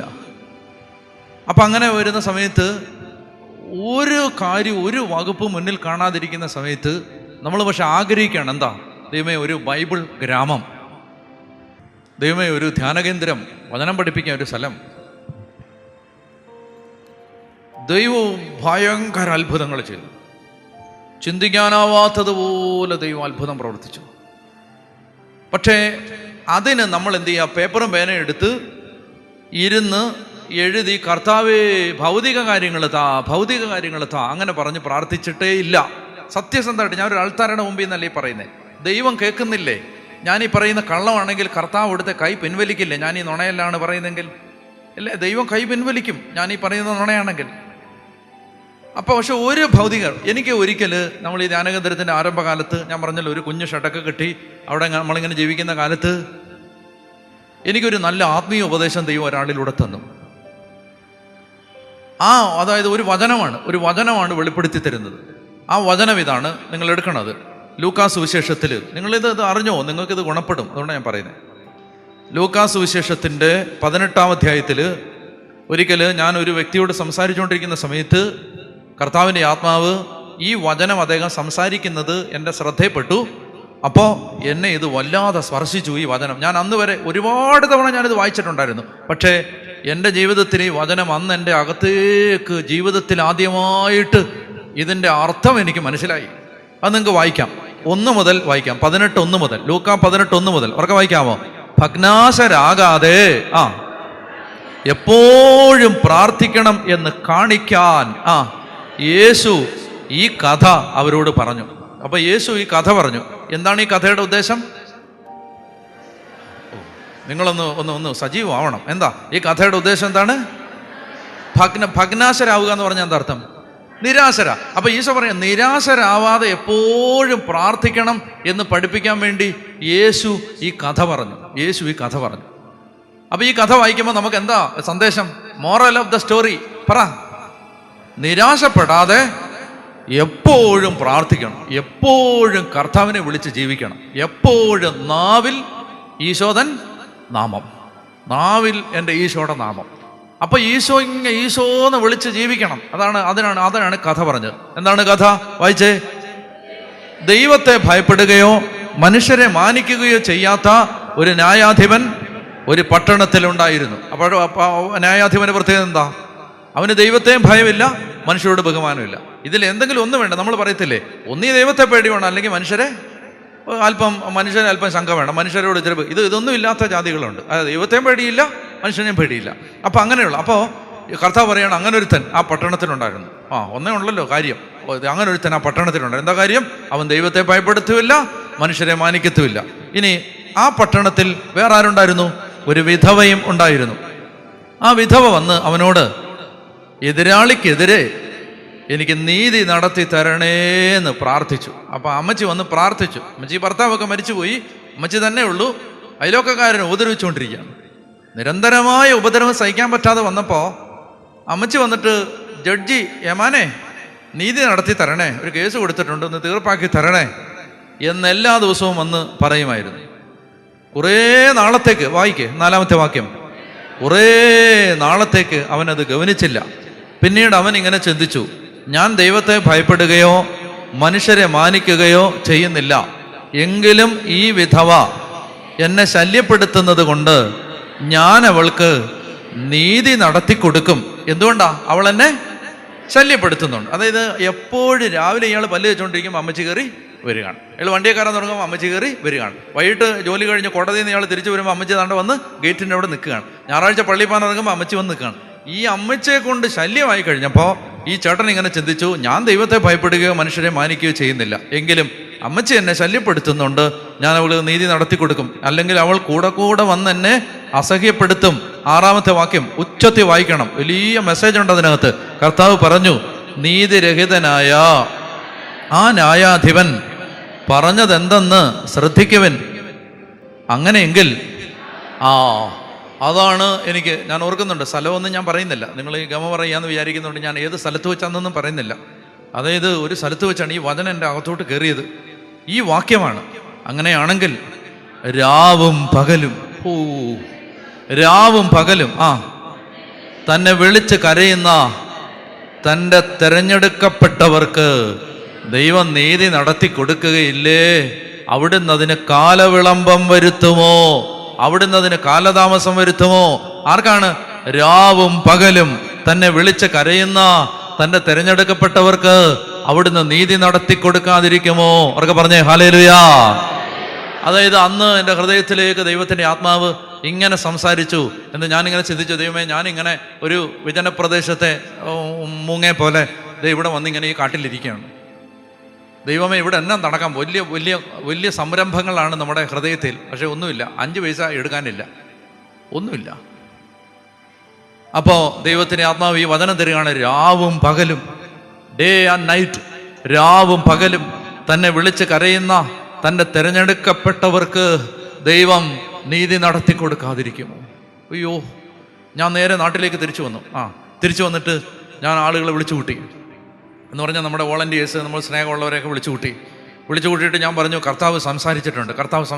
എന്താ സംസാരിച്ച്? രാവും പകലും നമ്മൾ കർത്താവിനെ വിളിച്ച് കരയണം.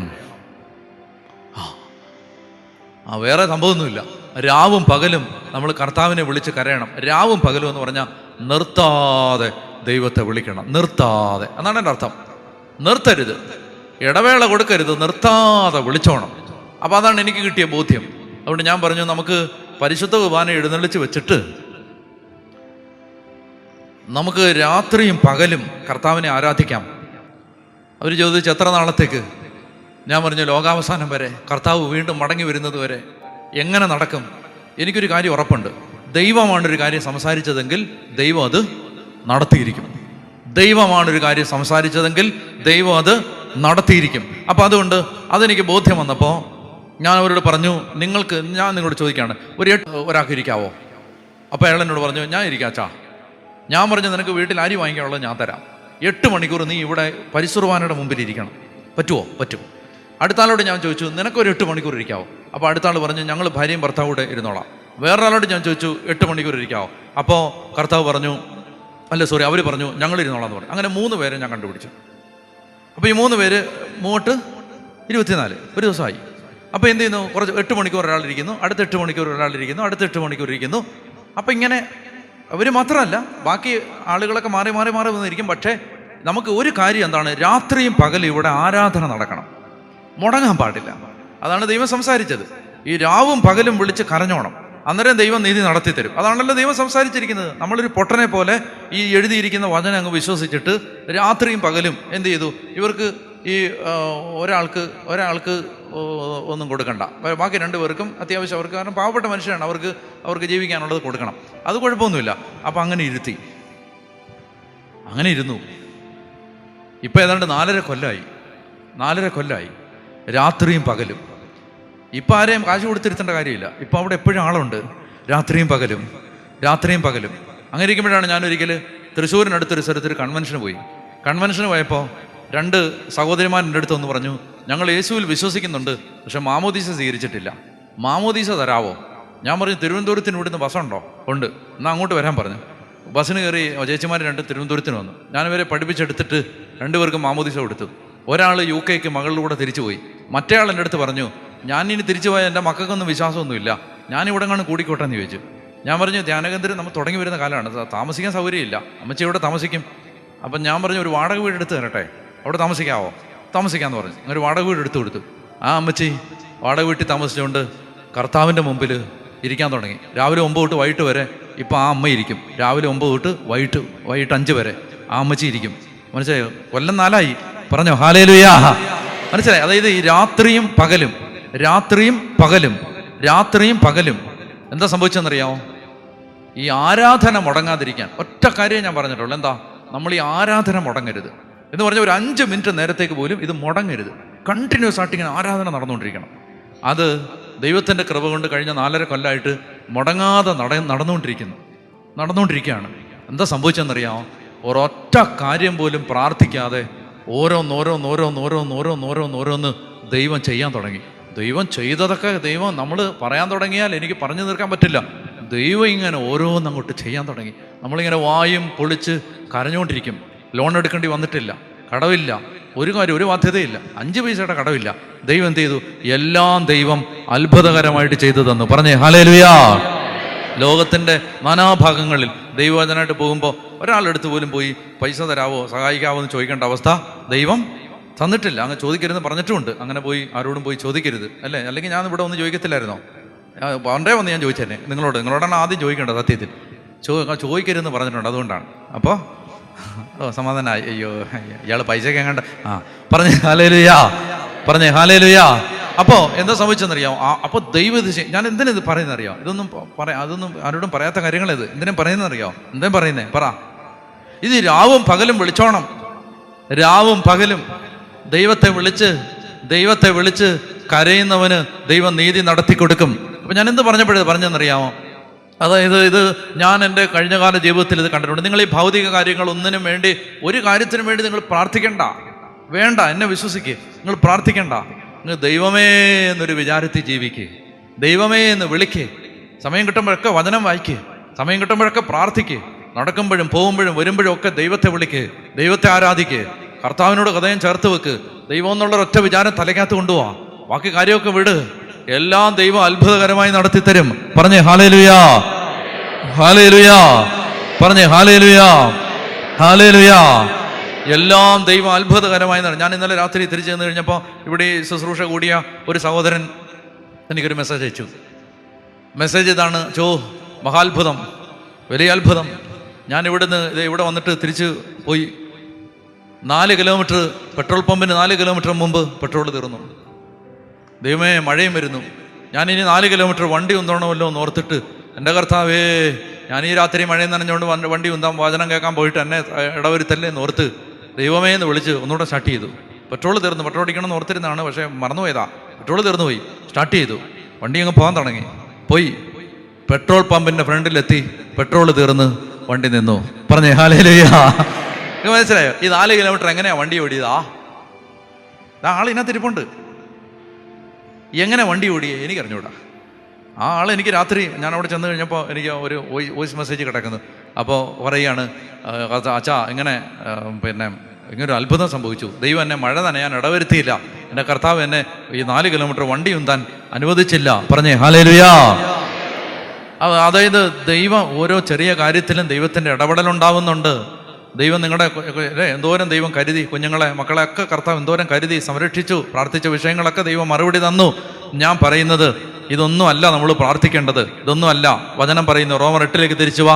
റോമർ 8:26 വചനം പറയുന്നു, വേണ്ട വിധം പ്രാർത്ഥിക്കേണ്ടത് എങ്ങനെയെന്ന് വായിക്കേ. റോമർ 8:26 നമ്മുടെ ബലഹീനതയിൽ ആത്മാവ് നമ്മെ സഹായിക്കുന്നു. വേണ്ട വിധം പ്രാർത്ഥിക്കേണ്ടത് എങ്ങനെയെന്ന് നമുക്കറിഞ്ഞുകൂടാ.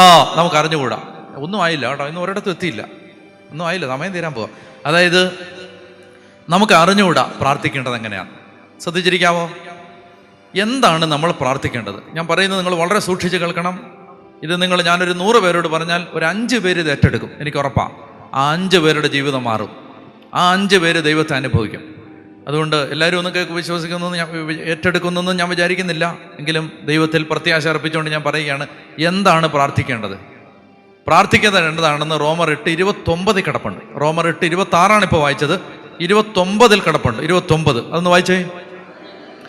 അവിടുന്ന് മുൻകൂട്ടി അറിഞ്ഞവരെ തൻ്റെ പുത്രൻ്റെ സാദൃശ്യത്തോട് അനുരൂപരാക്കാൻ മുൻകൂട്ടി നിശ്ചയിച്ചു. ശ്രദ്ധിക്കാവോ? അവിടുന്ന് മുൻകൂട്ടി അറിഞ്ഞു. ദൈവം നിങ്ങളെ മുൻകൂട്ടി അറിഞ്ഞിട്ടുണ്ടോ? ഉണ്ടോ? ദൈവം നിങ്ങളെ തിരഞ്ഞെടുത്തിട്ടുണ്ടോ? Yes or no? ഉണ്ട്. ദൈവം നിങ്ങളെ തിരഞ്ഞെടുത്തിട്ടുണ്ട്. ദൈവം നിങ്ങളെ മുൻകൂട്ടി അറിഞ്ഞിട്ടുണ്ട്. അങ്ങനെയാണെങ്കിൽ ദൈവം നമ്മെ തിരഞ്ഞെടുത്തതോ, ദൈവം നമ്മളെ വിളിച്ചത്, അവിടെ നമ്മളെ വിളിച്ച് അവിടുത്തെ സ്വന്തമാക്കിയത്, മാമോദീസ തന്നത്, പള്ളിയിൽ വരാനും പ്രാർത്ഥിക്കാനുള്ള സാഹചര്യം തന്നത് എന്തിനാണ്? തൻ്റെ പുത്രൻ്റെ സാദൃശ്യത്തോട് അനുരൂപരാക്കാൻ. എന്തായിരുന്നു യേശുവിൽ ദൈവം നമ്മെ തെരഞ്ഞെടുത്തതിൻ്റെ ഉദ്ദേശം? യേശുവിനെ പോലെയാക്കാൻ. എന്താണ് ഒരു വ്യക്തി പ്രാർത്ഥിക്കേണ്ടത്? എന്തിനാണ് ഒരു വ്യക്തി വിലപിക്കേണ്ടത്? എന്താണ് ഒരു വ്യക്തിയുടെ അകത്ത് കിടക്കേണ്ട ആഗ്രഹം? ഈശോയെ പോലെ ആവണം. നിങ്ങൾക്ക് മനസ്സിലാകുന്നുണ്ടോ? നമ്മളിതൊന്നും ചിന്തിക്കാത്ത, ഇതൊന്നും നമ്മുടെ തലയിൽ വരാത്ത കാര്യങ്ങളാണ്. നമ്മൾ പ്രാർത്ഥിക്കുന്നത് ദൈവമേ എൻ്റെ ഭൗതിക കാര്യം നടത്തിത്താ, എൻ്റെ മക്കളെ കെട്ടിച്ച് വിട്, എൻ്റെ കുഞ്ഞുങ്ങൾക്ക് IELTS പാസ്സാക്കി കൊടു, OET പാസ്സാക്കി കൊടു, കാനഡയിൽ എത്തിക്ക്, കല്യാണം നടത്തി കൊടുക്ക്, മക്കളെ കൊടുക്ക്. ഇതേ ഉള്ളൂ പാവപ്പെട്ട മക്കളായി നമ്മൾ പ്രാർത്ഥിക്കുന്നത്. എന്നാൽ ഈശോ പറയുകയാണ്, പരിശുദ്ധാത്മാവ് പറയുകയാണ്, മക്കളെ ഇതല്ല പ്രാർത്ഥിക്കേണ്ടത്. എന്താ പ്രാർത്ഥിക്കേണ്ടേ? എൻ്റെ ദൈവമേ എന്നെ ഈശോയെ പോലെ ആക്കണേ. നിങ്ങളൊന്ന് ആലോചിച്ച് നോക്കിയേ, നമ്മൾ യേശുവിനെ പോലെ ആയിട്ടുണ്ടോ? നിങ്ങൾ വേറെ ആരെയും കാര്യം പറയണ്ട. എന്നോട് ചോദിക്കുകയാണ്, ഞാൻ യേശുവിനെ പോലെ ചിന്തിക്കുന്നില്ല, ഞാൻ യേശുവിനെ പോലെ സംസാരിക്കുന്നില്ല, ഞാൻ യേശുവിനെ പോലെ സഹിക്കുന്നില്ല, ഞാൻ യേശുവിനെ പോലെ ക്ഷമിക്കുന്നില്ല, ഞാൻ യേശുവിനെ പോലെ മറ്റുള്ളവരോട് കരുണ കാണിക്കുന്നില്ല, ഞാൻ യേശുവിനെ പോലെ ക്ഷമിക്കുന്നില്ല. ഞാൻ യേശുവിനെ പോലെ ആയിട്ടില്ലെന്ന് മാത്രമല്ല, ഞാനൊരു നല്ല മനുഷ്യൻ പോലും ആയിട്ടില്ല. പിന്നെ ഞാൻ ഈ ലോകത്തെ കാര്യങ്ങൾക്ക് വേണ്ടി എല്ലാം പ്രാർത്ഥിച്ചുകൊണ്ടിരിക്കുകയാണ്. ദൈവമക്കൾക്ക് ഒരൊറ്റ പ്രാർത്ഥനയുള്ളൂ. നമ്മുടെ ബലഹീനതയിൽ ആത്മാവ് നമ്മെ സഹായിക്കുകയാണ്. വേണ്ട വിധം പ്രാർത്ഥിക്കേണ്ടത് എങ്ങനെ നമുക്ക് അറിഞ്ഞുകൂടാ. എന്തായിരുന്നു പ്രാർത്ഥിക്കേണ്ടിയിരുന്നത്? പറയൂ. ഈ ദൈവമേ, എന്നെ യേശുവിനെ, എൻ്റെ ഭർത്താവിനെ യേശുവിനെ പോലാക്കണേ, എന്നെ യേശുവിനെ പോലാക്കണേ, എൻ്റെ മക്കളെ യേശുവിനെ പോലാക്കണേ. ഇതായിരുന്നു പ്രാർത്ഥനയുടെ വിഷയം. പറഞ്ഞേ ഹല്ലേലൂയാ. ഇനി നിങ്ങൾ കേട്ടോ, ഇതാണ് നിങ്ങൾ പ്രാർത്ഥിക്കുന്നതെങ്കിൽ, ഇതാണ് നിങ്ങളുടെ അകത്ത് കിടക്കുന്ന പ്രാർത്ഥനയുടെ വിഷയമെങ്കിൽ, അതായത് യേശുവിനെ പോലാക്കുക എന്ന് പറഞ്ഞാൽ ഒരു വ്യക്തി ദൈവസന്നിധിയിലെത്തും പ്രാർത്ഥിക്കുകയാണ്, ദൈവമേ, ഞാൻ ഇന്നും കോപിച്ചിട്ടാണ് വന്നത്. കർത്താവ്, ഇന്നും എനിക്ക് കരുണ കാണിക്കാൻ പറ്റിയില്ല. കർത്താവ്, ഇന്നും എനിക്ക് മറ്റുള്ളവരോട് സ്നേഹത്തോടെ പെരുമാറാൻ പറ്റിയില്ല. കർത്താവ്, ഇന്നും എൻ്റെ ഉള്ളിൽ ഒത്തിരി ദ്രവ്യാഗ്രഹവും മോഹവും കോപവും ഇപ്പോഴും എൻ്റെ ഉള്ളിൽ എനിക്ക് ഒത്തിരി ഇറിറ്റേഷനുണ്ട്, എൻ്റെ ഉള്ളിൽ ഒത്തിരി കോപമുണ്ട്. ദൈവമേ, അത് വർഷങ്ങളായിട്ടും എൻ്റെ ഉള്ളിൽ നിന്ന് ഒത്തിരി തിന്മകളൊന്നും മാറിയിട്ടില്ല. കർത്താവേ, ഞാൻ ഈശോയെ പോലെ അല്ല. ഇതാണ് ഞാൻ പ്രാർത്ഥിക്കുന്നതെങ്കിൽ നിങ്ങൾ എന്നെ വിശ്വസിക്കുക, എന്നെ നിങ്ങൾ വിശ്വസിക്കുക, എന്നെ നിങ്ങൾ വിശ്വസിക്കുക, എന്നെ വിശ്വസിക്കുക. ഞാൻ സത്യം പറയും, നിങ്ങൾ എന്നെ വിശ്വസിക്കുക. ഇതാണ് നിങ്ങൾ പ്രാർത്ഥിക്കുന്നതെങ്കിൽ എഴുതി വെച്ചോ, എഴുതി വെച്ചോ. നിങ്ങളുടെ ഒരു ഭൗതിക കാര്യത്തിന് വേണ്ടി പോലും പ്രാർത്ഥിക്കേണ്ട ഒരാവശ്യം നിങ്ങൾക്ക് വരില്ല. അത് ദൈവം നടത്തി തന്നിരിക്കും. ഇത് ഉറപ്പാണ്, എന്നെ വിശ്വസിക്കുക. അതുകൊണ്ടാണ് ഈശോ പറഞ്ഞത്, ആദ്യം നിങ്ങൾ ദൈവത്തിൻ്റെ രാജ്യവും ദൈവത്തിൻ്റെ നീതി അന്വേഷിക്കുക, ബാക്കിയെല്ലാം തന്നോളാന്ന്, ബാക്കിയെല്ലാം തന്നോളാന്ന്. കർത്താവേ, എനിക്ക് എൻ്റെ കർത്താവിനെ പോലെ ആവണം, പുത്രൻ്റെ സാദൃശ്യത്തോട് അനുരൂപരാവണം. ഞാൻ നാലിച്ചോക്ക്, നിങ്ങൾ നാലിച്ചോക്ക്, എത്ര വർഷമായി മാമോദീസ സ്വീകരിച്ചിട്ട് എന്താ നമ്മുടെ സ്വഭാവത്തിൽ വന്ന വളർച്ച? എങ്ങനെയാണ് നമ്മൾ കുറെ കൂടെ നല്ല മനുഷ്യരായത്? ആയോ? ഇപ്പോഴും നമ്മുടെ ഉള്ളിൽ വൈരാഗ്യവും വെറുപ്പും കലഹവും ഭിന്നതയും കലഹവും ദുഷ്ടതയും സ്വാർത്ഥതയും. എവിടെയാണ് നമ്മൾ നന്നായത്? മോഹങ്ങളും. എവിടെയാണ് നമുക്ക് മാറ്റം വന്നത്? എവിടെയാണ് നമ്മൾ വിശുദ്ധരായത്? എവിടെയാണ് നമുക്ക് ഒരു ഉയർച്ച വന്നത്? എവിടെയാണ് നമുക്കൊരു ക്വാളിറ്റി വന്നത്? നമ്മൾ വളർന്നോ? സത്യം പറ, നമ്മൾ വളർന്നോ? കെട്ടിടങ്ങൾ വളർന്നു, വണ്ടിയുടെ വലിപ്പം കൂടി, പോക്കറ്റിൻ്റെ കനം കൂടി, ബാങ്ക് ബാലൻസ് കനത്ത് തുടങ്ങി, ശമ്പളത്തിൻ്റെ അക്കം കൂടി, മക്കളൊക്കെ നല്ല നിലയിലായി. മതിയോ? മതിയോ? കുറച്ചുകൂടെ കരുണ വേണ്ടേ? കുറച്ചുകൂടെ സഹാനുഭൂതി വേണ്ടേ? കുറെ കൂടി മനുഷ്യരോട് സ്നേഹം വേണ്ടേ? കുറെ കൂടി എളിമ വേണ്ടേ? കുറെ കൂടി ഹൃദയം തുറക്കപ്പെടണ്ടേ? കുറെ കൂടെ മനുഷ്യർ രക്ഷപ്പെടണം, ആത്മാക്കൾ രക്ഷപ്പെടണം ദാഹം വേണ്ടേ? വാങ്ങിക്കൂട്ടുക, വാങ്ങുക, ദൈവത്തിന് അനുഗ്രഹം പ്രാപിക്കുക എന്നതിനപ്പുറത്ത് ദൈവത്തിന് വേണ്ടി കൊടുക്കാൻ പറ്റുന്നൊരു ജീവിതമായിട്ട് മാറണ്ടേ? വളരുന്നില്ല, സഭ വളരുന്നില്ല. കെട്ടിടങ്ങൾ വളർന്നു, സ്ഥാപനങ്ങൾ വളർന്നു, പ്രസ്ഥാനങ്ങൾ വളരുന്നു. സഭ വളർന്നു എന്ന് പറയാൻ പറ്റുന്നില്ല. സഭയെന്ന് പറഞ്ഞാൽ ഞാനും നിങ്ങളും നമ്മൾ വളർന്നു എന്ന് പറയാൻ പറ്റുന്നില്ല. കാരണം എന്താ? നമ്മൾ വലിയ കാര്യമായിട്ടൊന്നും മാറിയിട്ടൊന്നുമില്ല. നമ്മളിപ്പോഴും ആ പഴയ കാര്യങ്ങൾ തന്നെ, ചക്കയും മാങ്ങയും ചോദിച്ചുകൊണ്ടിരിക്കുക. നിങ്ങൾക്ക് മനസ്സിലാകുന്നുണ്ടോ? ഈ കാലഘട്ടത്തിൽ ദൈവത്തിൻ്റെ നിലവിളി ഇതാണ്. കർത്താവ്, അതായത് നമ്മൾ ഒരു 5 മിനിറ്റ് ഈശോയുടെ മുമ്പിൽ ശാന്തമായിട്ടിരുന്നാൽ അപ്പോൾ ദൈവ ഹൃദയത്തിലൊരു വേദന തരും. ഈ വേദന തരും, അതായത് ദൈവജനം, നിങ്ങൾ വളരുന്നില്ല. അവർക്ക് പറഞ്ഞേ ഹല്ലേലൂയാ, പറഞ്ഞേ ഹല്ലേലൂയാ, പറഞ്ഞേ ഹല്ലേലൂയാ. മനസ്സിലായില്ലേ? അതായത് ഞാൻ ഓർക്കുന്നുണ്ട്, ഞാൻ സെമിനാരി പഠിക്കുന്ന സമയത്ത് എൻ്റെ ഒരു കൂട്ടുകാരൻ, അദ്ദേഹം ഇപ്പോൾ അച്ഛനാണ്. അപ്പോൾ അദ്ദേഹം ഞങ്ങൾ അവധിക്ക് എൻ്റെ ബാച്ചുകാർ ചില സുഹൃത്തുക്കൾ എൻ്റെ വീട്ടിൽ വരും അവധിക്ക്, ഞാൻ അവരുടെ വീട്ടിൽ പോവും, അങ്ങനെയൊക്കെ പോകുമായിരുന്നു. അപ്പോൾ പ്രത്യേകിച്ച് യൂണിവേഴ്സിറ്റി പരീക്ഷയൊക്കെ അടുക്കുന്ന സമയത്ത് ഒരുമിച്ച് ഏതെങ്കിലും വീട്ടിൽ ഒരുമിച്ചിരുന്ന് എല്ലാവരും കൂടെ പഠിക്കും, 3-4 പേര്. അപ്പം ഞാൻ ഒരു ദിവസം അവൻ്റെ വീട്ടിൽ പോയിരുന്ന് പഠിക്കുന്ന സമയത്ത് അയലോക്കക്കാരൊക്കെ വെള്ളം കോരാൻ വേണ്ടി വരും. ഈ വീട്ടിൽ വെള്ളം കോരാൻ വേണ്ടി വരുമ്പോൾ തൊട്ടിയും കയറും ഉണ്ട്, മോട്ടറും വെച്ചിട്ടുണ്ട്. അപ്പം ഈ ആളുകൾ വരുമ്പോൾ ഈ കോരി മടുക്കുന്നത് കാണുമ്പോൾ ഞാനീ പറയുന്ന നമ്മുടെ സഭയിലെ ഒരു അച്ഛനാണ്, അച്ഛൻ്റെ അമ്മ സ്വർഗത്തിലെ ആളിപ്പം, അച്ഛൻ്റെ അമ്മ ഞാൻ കണ്ടിട്ടുണ്ട്.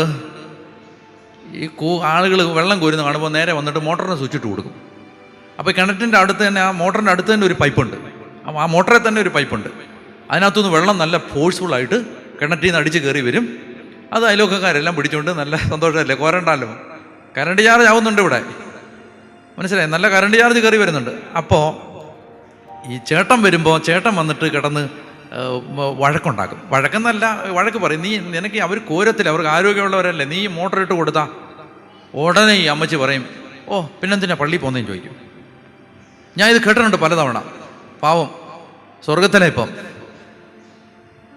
ഈ അമ്മച്ചി ഈ ചേച്ചി പലതവണ പറഞ്ഞ് ഞാൻ കേട്ടിട്ടുണ്ട്, പിന്നെന്തിനാ നിങ്ങൾ ഈ പള്ളിയിൽ പോകുന്നേ, നീ ദുഷ്ടതയും വെച്ചുകൊണ്ട്. അപ്പോൾ പറയും, ആൽറെഡി എടി ഇത് നീ ഒരു നമ്മൾ വെള്ളം കൊടുക്കുന്നില്ലേ, ഒരു വെള്ളം കോരിക്കൊണ്ട് പോട്ട് നീ മോട്ടർ ഇട്ട് കൊടുക്കേണ്ട കാര്യമുണ്ടോ? അത് മോട്ടർ ഇപ്പോൾ വെച്ചാൽ കറണ്ട് നിങ്ങളങ്ങ് അടയ്ക്കണം, നിങ്ങൾ പിന്നെന്തിനാ പള്ളിയിൽ പോന്നേ. ഞാൻ പറയുന്നത് ഇങ്ങനെ നമ്മൾ ഇത് ഞാൻ ചോദിക്കട്ടെ, നിങ്ങൾ ഈ പള്ളിക്കകത്തുള്ള വല്ലവരും അങ്ങനെ ചെയ്യുമോ? അല്ല, ഇല്ലെന്ന് ഞാൻ പറയുന്നില്ല, പക്ഷേ കുറവാ.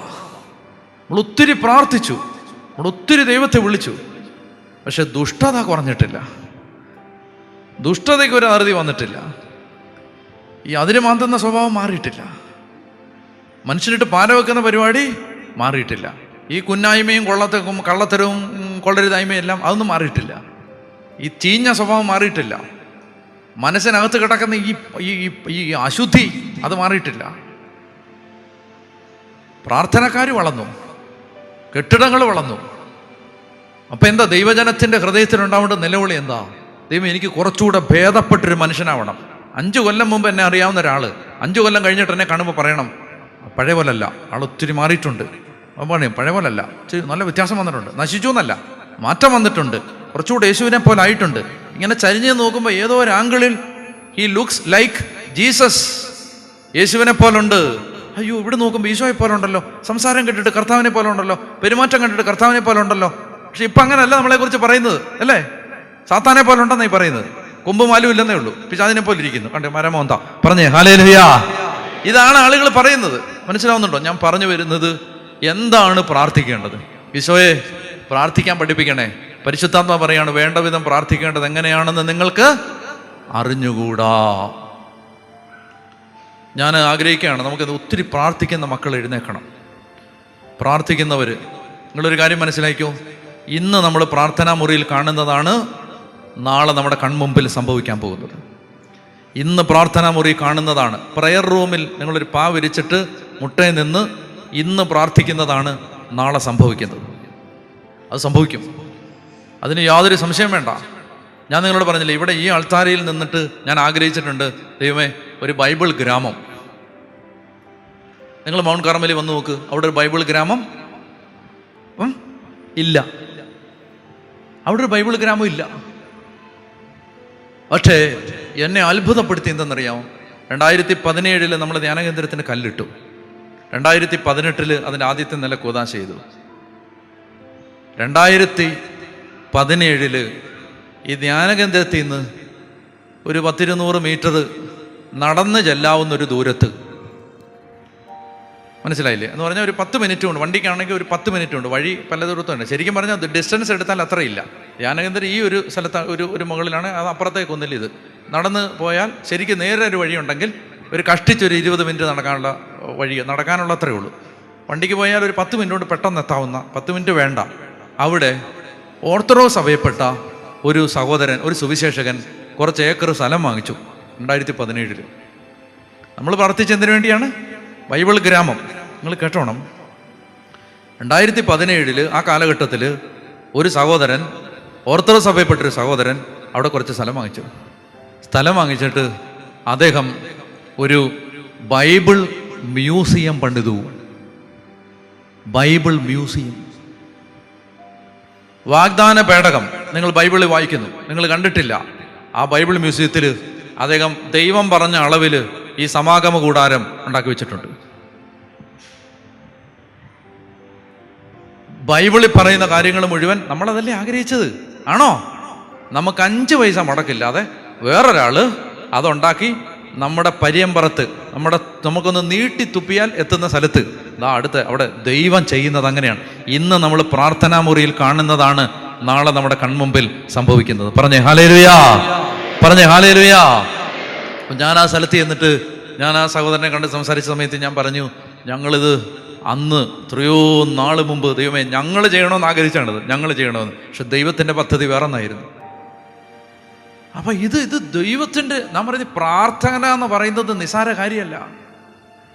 അതുകൊണ്ട് ഇന്ന് ഇവിടെ ഇരിക്കുമ്പോൾ നിങ്ങൾ ഈ തലമുറ, അടുത്ത് വരുന്ന തലമുറയെക്കുറിച്ച് നമ്മൾ കാനഡയിൽ പോകണോ അയർലൻഡിൽ പോകണോ എന്നല്ല മക്കൾ അല്ല പ്രാർത്ഥിക്കേണ്ടത്. എന്നെ ഒരു ചേച്ചി വിളിച്ചു, അച്ഛാ കാനഡയ്ക്ക് പോകാനായിട്ട് എത്ര പ്രാർത്ഥിച്ചിട്ടും അവന് കിട്ടുന്നില്ല അച്ഛാ, ഐലിസിന് സ്കോർ കിട്ടുന്നില്ല, അച്ഛൻ പ്രാർത്ഥിക്കണം. അപ്പം ഞാൻ ഫോണിലാണ് അങ്ങനെ അത് പെട്ടെന്ന് ആത്മാവ് എന്നോട് ഇങ്ങനെ ഒരു കാര്യം പറഞ്ഞു. അതായത് ആദ്യമായിട്ടാണ് ഞാൻ ചിന്തിച്ചല്ല, തലേന്ന് വന്നതല്ല, ഇത് അകത്തുനിന്ന് പെട്ടെന്ന് ഇങ്ങനെ വന്നതാണ്. ഞാൻ പറഞ്ഞു, ചേച്ചി പരിശുദ്ധാത്മാവ് ഒരു കാര്യം പറയുന്നത് ഞാൻ പറയട്ടെ. അച്ഛൻ പറയാൻ പറഞ്ഞു. വിഷമം തോന്നുമോ പറഞ്ഞാൽ? ഇല്ല. ഞാൻ പറഞ്ഞു, ചേച്ചി കാനഡ പോകാൻ വേണ്ടിയല്ലേ പ്രാർത്ഥിച്ചുള്ളൂ? കാനഡ ചെന്ന് കഴിഞ്ഞിട്ട് ഒത്തിരി മക്കൾ ചെറിയ പ്രായത്തിൽ പോയി നശിച്ചു പോകുന്നതിൻ്റെ ജീവിക്കുന്ന ഉദാഹരണങ്ങൾ എൻ്റെ കൺമുമ്പിലുണ്ട്. +2 ഒക്കെ കഴിഞ്ഞിട്ട് പോയിട്ട് അപ്പനമ്മമാരുടെ കണ്ണിൽ നിന്ന് പോയിട്ട് തോന്നിയാസത്തിൻ്റെ അങ്ങേയറ്റത്ത് ജീവിക്കുന്ന ആളുകൾ പോട്ടെ. അപ്പം ഞാൻ പറഞ്ഞു, കാനഡയിൽ അങ്ങോട്ട് പോകാനല്ലേ ധൃതി, പോയി കഴിഞ്ഞ് കൊച്ചെങ്ങനെ ജീവിക്കണമെന്ന് ചേച്ചി പ്രാർത്ഥിച്ചിട്ടുണ്ടോ? അപ്പോൾ പറഞ്ഞില്ല, അങ്ങനെ ചിന്തിച്ചിട്ട് പോലും ഇല്ലെന്ന്. അപ്പം ഞാൻ പറഞ്ഞു, എന്നാൽ അങ്ങനെ പ്രാർത്ഥിക്ക്. എന്താ? ദൈവമേ, കാനഡയിൽ ചെന്നിട്ട് എൻ്റെ കൊച്ച് ദൈവത്തെ അറിയുന്നൊരു കൊച്ചായിട്ട് ജീവിക്കണം, അതിന് കർത്താവ് കൃപ തരണേന്ന് പ്രാർത്ഥിക്കാൻ പറഞ്ഞു. ഒരാഴ്ച കഴിഞ്ഞില്ല, ചേച്ചി എന്നെ തിരിച്ചു വിളിച്ചു, അച്ചോ ഇത്തവണ കിട്ടി കേട്ടോ, ഇത്തവണ കിട്ടി, അത് പ്രാർത്ഥിക്കാൻ കിട്ടി, കാനഡയ്ക്ക് പോകാമെന്ന്. ഞാൻ പറയുന്നത് മനസ്സിലാകുന്നുണ്ടോ? അതായത് നമുക്ക് ഈ കാനഡയ്ക്ക് പോയാൽ മതി, അത് കഴിഞ്ഞ് ഈ പയ്യൻ എങ്ങനാവും എന്നുള്ളതിനെ കുറിച്ചൊന്നും സംഭവമൊന്നുമില്ല. കല്യാണം നടന്നാൽ മതി, അത് കഴിഞ്ഞിട്ട് എങ്ങനാവും അതിനെക്കുറിച്ചൊന്നുമില്ല. ഈ ആത്മാവ് സ്വർഗത്തിലെത്തുമോ? ഈ ജീവിതം ദൈവത്തിന് പ്രസാദകരമായ ജീവിതമായി മാറുമോ? അതുകൊണ്ട് ഒറ്റ കാര്യം പ്രാർത്ഥിക്ക്, ദൈവം എൻ്റെ മക്കൾ വിശുദ്ധരാവണേന്ന് പ്രാർത്ഥിക്ക്. അങ്ങനെ പ്രാർത്ഥിക്ക്. ഇത്രയും കാലവും കാനഡയിൽ പോകുന്നതൊക്കെ പ്രാർത്ഥിച്ചില്ലേ? കാനഡയിലും അമേരിക്കയിലൊക്കെ ദൈവം എവിടെയെങ്കിലും കൊണ്ടുപോകുള്ളൂ. അത് നിങ്ങൾ പ്രാർത്ഥിച്ചാലും പ്രാർത്ഥിച്ചില്ലെങ്കിലും കൊണ്ടുപോകും. മനസ്സിലായി? നിങ്ങളുടെ കൊച്ച് കാനഡയിൽ പോകേണ്ട ആളാണെങ്കിൽ പോയിരിക്കും, അത് നിങ്ങൾ പ്രാർത്ഥിച്ചില്ലെങ്കിലും പോയിരിക്കും. പറഞ്ഞേ ഹല്ലേലൂയാ. പക്ഷെ വിശുദ്ധരാവാൻ പ്രാർത്ഥിച്ചില്ലെങ്കിൽ വിശുദ്ധരാവില്ല. കാനഡയിൽ പോവും, അവിടെ പോയി നശിക്കും. അയർലൻഡിൽ പോവും, അവിടെ പോയി നശിക്കും. ഞാൻ പറയുന്നത് മനസ്സിലാവുന്നുണ്ടോ? നിങ്ങൾ പോയിട്ട് പ്രാർത്ഥിച്ചില്ലെങ്കിൽ എന്താ സംഭവിക്കാൻ പോണേ? ഈ വിശുദ്ധിയും ദൈവകാര്യങ്ങളൊന്നും പ്രാർത്ഥിക്കാൻ നടക്കില്ല. ചെറിയ കുഞ്ഞുങ്ങളായിരിക്കുമ്പോൾ തൊട്ടേ പ്രാർത്ഥിച്ചോണം, ദൈവം ഈ കൊച്ച് ദൈവത്തെ അറിയണം, ദൈവത്തെ ആരാധിക്കണം, യേശുവിനെ അറിഞ്ഞ് ജീവിക്കണം, ദൈവത്തിൻ്റെ മക്കളായിട്ട് വളരണം. മനസ്സിലാവുന്നുണ്ടോ? ചെറിയ പ്രായത്തിൽ കുഞ്ഞുനാൾ ഞാൻ നോക്കുന്നുണ്ട്. എൻ്റെ അമ്മ, ഞാൻ റെയിൽവേ ക്രോസ് ഇങ്ങനെ നടന്ന് റെയിൽവേ റോഡിലൂടെ പാളത്തിലൂടെ നടന്ന പള്ളിയിൽ പോകുന്ന സമയത്ത് വെപ്രാളപ്പെട്ട് താമസിച്ചാണ്. ഈ റെയിൽവേ പാളത്തിൽ കൂടെ ഇങ്ങനെ എൻ്റെ കൈയും പിടിച്ചുകൊണ്ട് ഇങ്ങനെ വെപ്രാളപ്പെട്ട് നടന്ന് പോകുന്ന സമയത്ത് എൻ്റെ അമ്മ എന്നോട് പറഞ്ഞിട്ട്, മക്കളെ എനിക്കൊരാഗ്രഹമുണ്ട്, മോനെ ആൾത്താരെ കയറാവോ? ഞാൻ പറഞ്ഞു, ഞാനും കയറത്തില്ല, എനിക്ക് പള്ളിയിൽ പോകുന്ന തന്നെ ഇഷ്ടമല്ല. അന്നേരമാണ് ആൾത്താരെ കയറും. അപ്പോൾ എന്നോട് എൻ്റെ അമ്മ എപ്പോഴും പറയും, നീ ആൾത്താരെ കയറുക, എനിക്ക് ഭയങ്കര ആഗ്രഹമാടാ നീ ഇങ്ങനെ കുപ്പായൊക്കെ ഇട്ട് ഇങ്ങനെ അവിടെ നിൽക്കുന്നത് കാണാൻ. ഞാനും കയറത്തില്ല, എനിക്ക് വെള്ളിയാഴ്ച തന്നെ പള്ളിയിൽ പോകുന്നത് അമ്മ അടിക്കുന്നതുകൊണ്ട് മാത്രമാണ്. ഞാൻ പറഞ്ഞിട്ടുള്ളല്ലേ, എനിക്ക് പള്ളിയിൽ പോകുന്നത് ഇഷ്ടമേ അല്ലായിരുന്നു. അപ്പോൾ അന്ന് എൻ്റെ അമ്മേൻ്റെ അടുത്ത് പറഞ്ഞു, നിനക്ക് ഞാൻ നല്ല ഉടുപ്പും പണ്ടും വാങ്ങിച്ചു തരാമെന്ന് പറഞ്ഞു. എന്ത്? ആൾത്താരെ കയറിയ. ഞാൻ പറഞ്ഞു, എന്നപ്പോൾ നാളെ തന്നെ അതിനുള്ള ഒരു സംവിധാനം ഞാൻ ഉണ്ടാക്കുന്നതാണ്. എന്താണ്? എനിക്ക് ഉടുപ്പും പണ്ടും കിട്ടിയാൽ മതിയാ. മനസ്സിലായില്ലേ? പിന്നെ അമ്മ എന്നോട് പറഞ്ഞിട്ടുണ്ട്, മോനെ നീ ഒരു അച്ഛനായിട്ട് കാണണമെന്ന് എനിക്ക് ആഗ്രഹമുണ്ട്. ഞാൻ പറഞ്ഞു, എനിക്ക് കല്യാണം കഴിക്കണം, എനിക്ക് അച്ഛൻ. ഞാൻ പറഞ്ഞിട്ടുണ്ട്, ശരിക്കും പറഞ്ഞിട്ടുണ്ട്, ഞാൻ അച്ഛനൊന്നും അമ്മ പറഞ്ഞില്ല എന്ന് പറഞ്ഞു. അപ്പോൾ എന്നോടത് അമ്മ പറഞ്ഞിട്ടുണ്ട്, മോനെ എനിക്ക് ആഗ്രഹമുണ്ടോ നീ ഒരു അച്ഛനായിട്ട് കാണണമെന്ന്. കുറച്ചാൾ കഴിഞ്ഞപ്പോൾ മനസ്സിലാവുന്നുണ്ടോ? അതായത് അച്ഛനാവണം, അച്ഛനായിട്ട് കാണണം. ഞാൻ സെമിനാരി പോയി കഴിഞ്ഞിട്ട് എന്നോട് ഒരുപാട് പേര് ചോദിച്ചിട്ടുണ്ട്, അച്ഛന് സെമിനാരി, എൻ്റെ കൂട്ടുകാരനോട് ചോദിച്ചിട്ടുണ്ട്, നീ എങ്ങനെയാണോ പോയത് എന്ന് എന്നോട് ചോദിച്ചിട്ടുണ്ട്. അപ്പോൾ പിന്നെ ഒത്തിരിയും പേര് പിന്നെ ചോദിച്ചിട്ടുണ്ട്, അച്ഛന് എപ്പോഴെങ്കിലും ജീവിതത്തിൽ ഈ വൈദികനാവാൻ പോയതിന് ശേഷം തിരിച്ചു പോകണമെന്ന്. നിങ്ങൾക്കൊരു, ഞാൻ സത്യസന്ധ ടീച്ചറോട് മുമ്പ് ഇതൊരു കാര്യം പറയട്ടെ. എനിക്ക് സെമിനാരി വെച്ച് ഒരൊറ്റ കണ്ണുനീര്, ഒറ്റ പേടി ഉണ്ടായിരുന്നുള്ളൂ, ദൈവമേ എന്നെ അങ്ങനെ പറഞ്ഞു വിടുവോന്ന്. പോണമെന്ന് എനിക്ക് തോന്നിയിട്ടേ ഇല്ല. അതായത് ഒരു വൈദികനാവുന്നതിൽ നിന്ന് പിന്തിരിഞ്ഞ് തിരിച്ചു പോകണമെന്ന് എനിക്ക് 1995 സെമിനാരി ചേർന്നു. അന്ന് ആദ്യത്തെ ഒരു 6 മാസം, ഓണത്തിൻ്റെ അവധി വരെ ബുദ്ധിമുട്ടുണ്ടായിരുന്നു. കാരണം വീട്ടിൽ നിന്ന് മാറി ഇന്നതിൻ്റെ ബുദ്ധിമുട്ട്, കരച്ചിലും പിഴിച്ചിലും ഒക്കെ ആയിട്ട് അത് 6 മാസം കഴിഞ്ഞു. പിന്നെ എനിക്ക് എൻ്റെ ജന്മത്തിൽ, ഞാൻ പറഞ്ഞിട്ടില്ലേ, എൻ്റെ ജന്മത്തിൽ എനിക്ക് പിന്നെ തിരിച്ചു പോകണമെന്ന് തോന്നിയിട്ടില്ല. എന്നിട്ട് എനിക്ക് ഇടയ്ക്കിടയ്ക്ക് പേടി വരും, എൻ്റെ ഈ കുസൃതി കാരണം എന്നെ എങ്ങാണ് ഇവിടുന്ന് പറഞ്ഞു വിടുമോയെന്ന്. എനിക്ക് ആകെ ഒരു പേടി ഉണ്ടായിരുന്നുള്ളൂ, ദൈവമേ എന്നെ പറഞ്ഞു വിടല്ലേ, എന്നെ അച്ഛനാക്കണേ. അത് എവിടെ നിന്നാണ് കിട്ടിയേ? വലിയ നിവൃത്തിയൊന്നും ഇല്ലാത്തൊരു വീട്ടിലെ, വലിയ വിദ്യാഭ്യാസമൊന്നും ഇല്ലാത്തൊരു അമ്മ കൂടെ കൊച്ചിനോട് പറഞ്ഞുകൊണ്ടിരുന്നത്, എന്താ പറഞ്ഞുകൊണ്ടിരുന്നേ? മോനെ അച്ഛനാവണോടാ, പള്ളിയിൽ പോകണം, അച്ഛനാവണം, ആൾത്താരെ കയറണം. എനിക്ക് ഒറ്റ കാര്യം നിങ്ങളോട് പറയാനുള്ളൂ, നിങ്ങളുടെ മക്കൾ കാനഡയിലോ അയർലൻഡോ ഇവിടെ, ഈ സ്വർഗത്തിലേക്ക് കാനഡയിൽ നിന്നും കൊടുമണ്ണെന്നും ഒരേ ദൂരമാണ് കേട്ടോ. കാനഡയിൽ പോയോണ്ട് ആളുകൾ പെട്ടെന്ന് സ്വർഗത്തിൽ പോത്തൊന്നുമില്ല, എല്ലാം ഒരുപോലെയുള്ളൂ. പിന്നെ എൻ്റെ ഒരു അഭിപ്രായം ഞാൻ പറഞ്ഞാൽ കഴിയുന്നതും നാട്ടിൽ തന്നെ നിൽക്കുന്നതാണ് നല്ല. അത് നിങ്ങൾ പറയാം ഇയാൾ കുജുമുങ്ങനായ്മ കൊണ്ട് പറയുന്നത്. ഞാൻ ഈ ലോക രാജ്യങ്ങളിൽ സഞ്ചരിക്കുന്ന ഒരാളാണ്, അതുകൊണ്ടാണ് ഞാൻ പറയുന്നത്. ലോക രാജ്യങ്ങളിൽ സഞ്ചരിച്ച് അവിടുത്തെ ജീവിതം കാണുന്ന ഒരാളാണ്, അതുകൊണ്ട് ഞാൻ പറയുകയാണ്. എന്നെ നാളെ മുതൽ ഇനി ഫേസ്ബുക്കിൽ ഇത് ലൈവാ, തെറി വരും ഉറപ്പാണ്, എന്നാലും പറയുകയാണ്. എന്തെന്നറിയാമോ, ഞാൻ അവിടെ അയർലൻഡിൽ ചെന്നപ്പോൾ അവിടുത്തെ അച്ഛനോട് ചോദിച്ചു, അച്ഛോ ഇപ്പോൾ ഈ വന്നിരിക്കുന്ന മലയാളികളിൽ എത്ര പെർസെൻറ്റേജ് ദേവാലയത്തിൽ വരുന്നുണ്ട്? 60%. അവരുടെ മക്കൾ ഏതാണ്ട് 60% ആളുകൾ വരുന്നുണ്ട്. അവരുടെ മക്കളോ?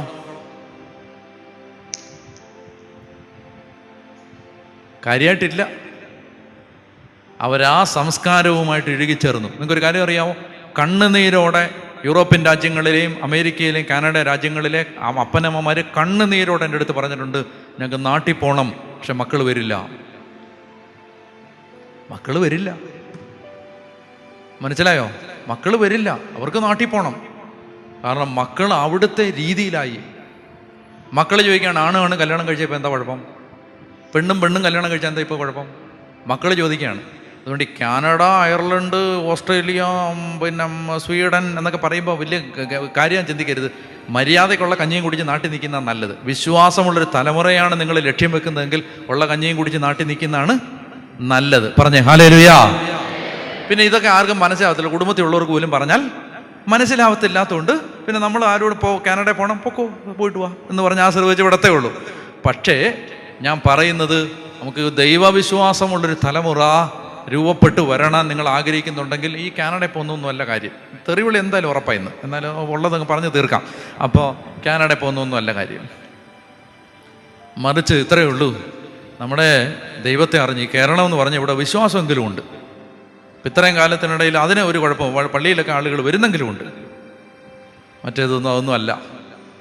ഒരു രാജ്യത്ത് നിന്നപ്പോൾ അവിടുത്തെ മെത്രാൻ കൺവെൻഷൻ ഉദ്ഘാടനം ചെയ്യാൻ വേണ്ടി വന്നു. ഇംഗ്ലീഷുകാരനാണ് അദ്ദേഹം. വന്നിട്ട് പ്രസംഗത്തിനിടയിൽ മലയാളി അച്ഛന്മാരോടും മലയാളികളോടും പറഞ്ഞു, നിങ്ങൾ ഞായറാഴ്ച നിങ്ങളുടെ പള്ളി പോകണ്ടെന്ന് പറഞ്ഞു. അപ്പോൾ എല്ലാവർക്കും അങ്ങ് ടെൻഷനായി. ഈ പിതാവ് എന്താ പറയുന്നത്, ഞായറാഴ്ച നിങ്ങൾ നിങ്ങളുടെ പള്ളി പോകാതെ? ഉടനെ അദ്ദേഹം പറഞ്ഞു, നിങ്ങൾ ശനിയാഴ്ച നിങ്ങളുടെ മലങ്കര, മലബാർ, ലത്തീൻ ആരാധനക്രമം നിങ്ങളുടെ ഭാഷയിൽ നിങ്ങൾ ശനിയാഴ്ച കുർബാന ചൊല്ലിയിട്ട് ഞായറാഴ്ച നിങ്ങൾ ഞങ്ങളുടെ ഇംഗ്ലീഷ് പള്ളികളിലേക്ക് വാ, ഞങ്ങളുടെ മനുഷ്യരെന്ന് കാണട്ടെ, കൊച്ചുങ്ങളെങ്ങോട്ടൊക്കെ പള്ളി വരുന്ന അപ്പനമ്മമാരെ ഞങ്ങളുടെ മനുഷ്യരെന്ന് കാണട്ടെ എന്ന് പറഞ്ഞു. എന്ന് പറഞ്ഞാൽ അവിടെ ആരും ഇല്ലെന്ന്, പിള്ളേരൊന്നും പള്ളിയിൽ പോകുന്നില്ലെന്ന്. പിള്ളേർ പറയാം ആണും കല്യാണം കഴിക്കാമെന്ന്, പിള്ളേർ പറയാം പെണ്ണും കല്യാണം കഴിക്കാമെന്ന്. പിള്ളേർ പറയാണ് അപ്പനന്മാരുടെ നിയന്ത്രണത്തിൽ. അപ്പം പോലീസിനെ വിളിക്കും. എന്നോട് ഒത്തിരി വേദനയോടെ പറഞ്ഞിട്ടുണ്ട്, അച്ഛാ കൊച്ചിന് വഴക്ക് പറയാൻ പോലും നോക്കാൻ പോലും പറ്റത്തില്ല. അപ്പം പോലീസിനെ വിളിക്കും. പോലീസ് വന്ന് അപ്പനെ അറസ്റ്റ് ചെയ്തുകൊണ്ട് പോകും. എന്ത് രസമായിരുന്നല്ലേ? പിള്ളേ വീട്ടിൽ നിന്ന് പറയുമ്പോൾ എന്താടാ താമസിച്ച് അടിക്കുന്നു പറയുന്നത്, 101 വിളിക്കുന്നു, 101 ആംബുലൻസ് അല്ലേ, 100 അല്ലേ, പോലീസിനെ വിളിക്കുന്നു. പോലീസ് വന്ന് അപ്പനെ, മിസ്റ്റർ ചാക്കോച്ചനെ അറസ്റ്റ് ചെയ്തുകൊണ്ട് ചാക്കോച്ചൻ വില കിട്ട്. എന്താ കാര്യം? ചെറുക്കനെ വഴക്ക് പറഞ്ഞാണ്. എന്നാൽ ഇപ്പോൾ കാനഡ, അയർലൻഡ്, ഈ ദൈവമേ ഇനി എന്തെല്ലാം തെറിയാണാവോ എന്ത് വരാൻ പോണേ.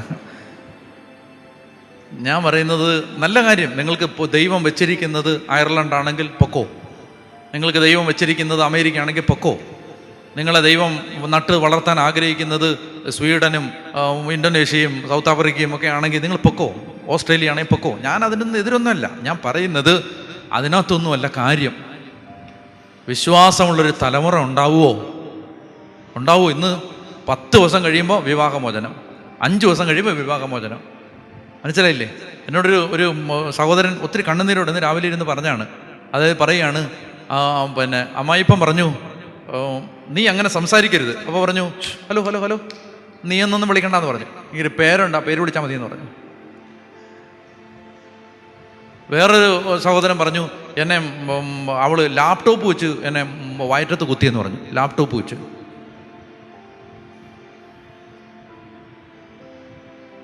ഒരുത്തൻ പറഞ്ഞു, ഈശോയുടെ മുമ്പിൽ നിന്നാണ് പറയുന്നത്, ഒരുത്തൻ പറഞ്ഞു ഭിത്തിയോട് ചേർത്ത് വെച്ചിട്ട് അവള് പറഞ്ഞു ഒറ്റ കയറ്റുന്നുണ്ടല്ലോ എന്ന് പറഞ്ഞു. നമ്മൾ തിരിച്ചാ കേട്ടിട്ടുള്ളത് അല്ലേ? തിരിച്ചായിരുന്നു കേട്ടിട്ടുള്ളത്. ശരിയില്ലേ സാറേ? തിരിച്ചാ കേട്ടോണ്ടിരുന്നേ. മറ്റേ കള്ളൊക്കെ കുടിച്ചിട്ട് ഇവിടില്ല, മറ്റേ ഉഗാണ്ടയിലൊക്കെ ഉള്ള കള്ളുകുടിയന്മാർ തലക്കെട്ടൊക്കെ കെട്ടി മുണ്ടൊക്കെ ഇങ്ങനെ കയറ്റി കുത്തിയിട്ട് വന്നിട്ട് ഭാര്യയെ ഇടിക്കുന്നത്. ഈ അങ്ങനെ ഇപ്പം തിരിച്ചാ. ഏതാ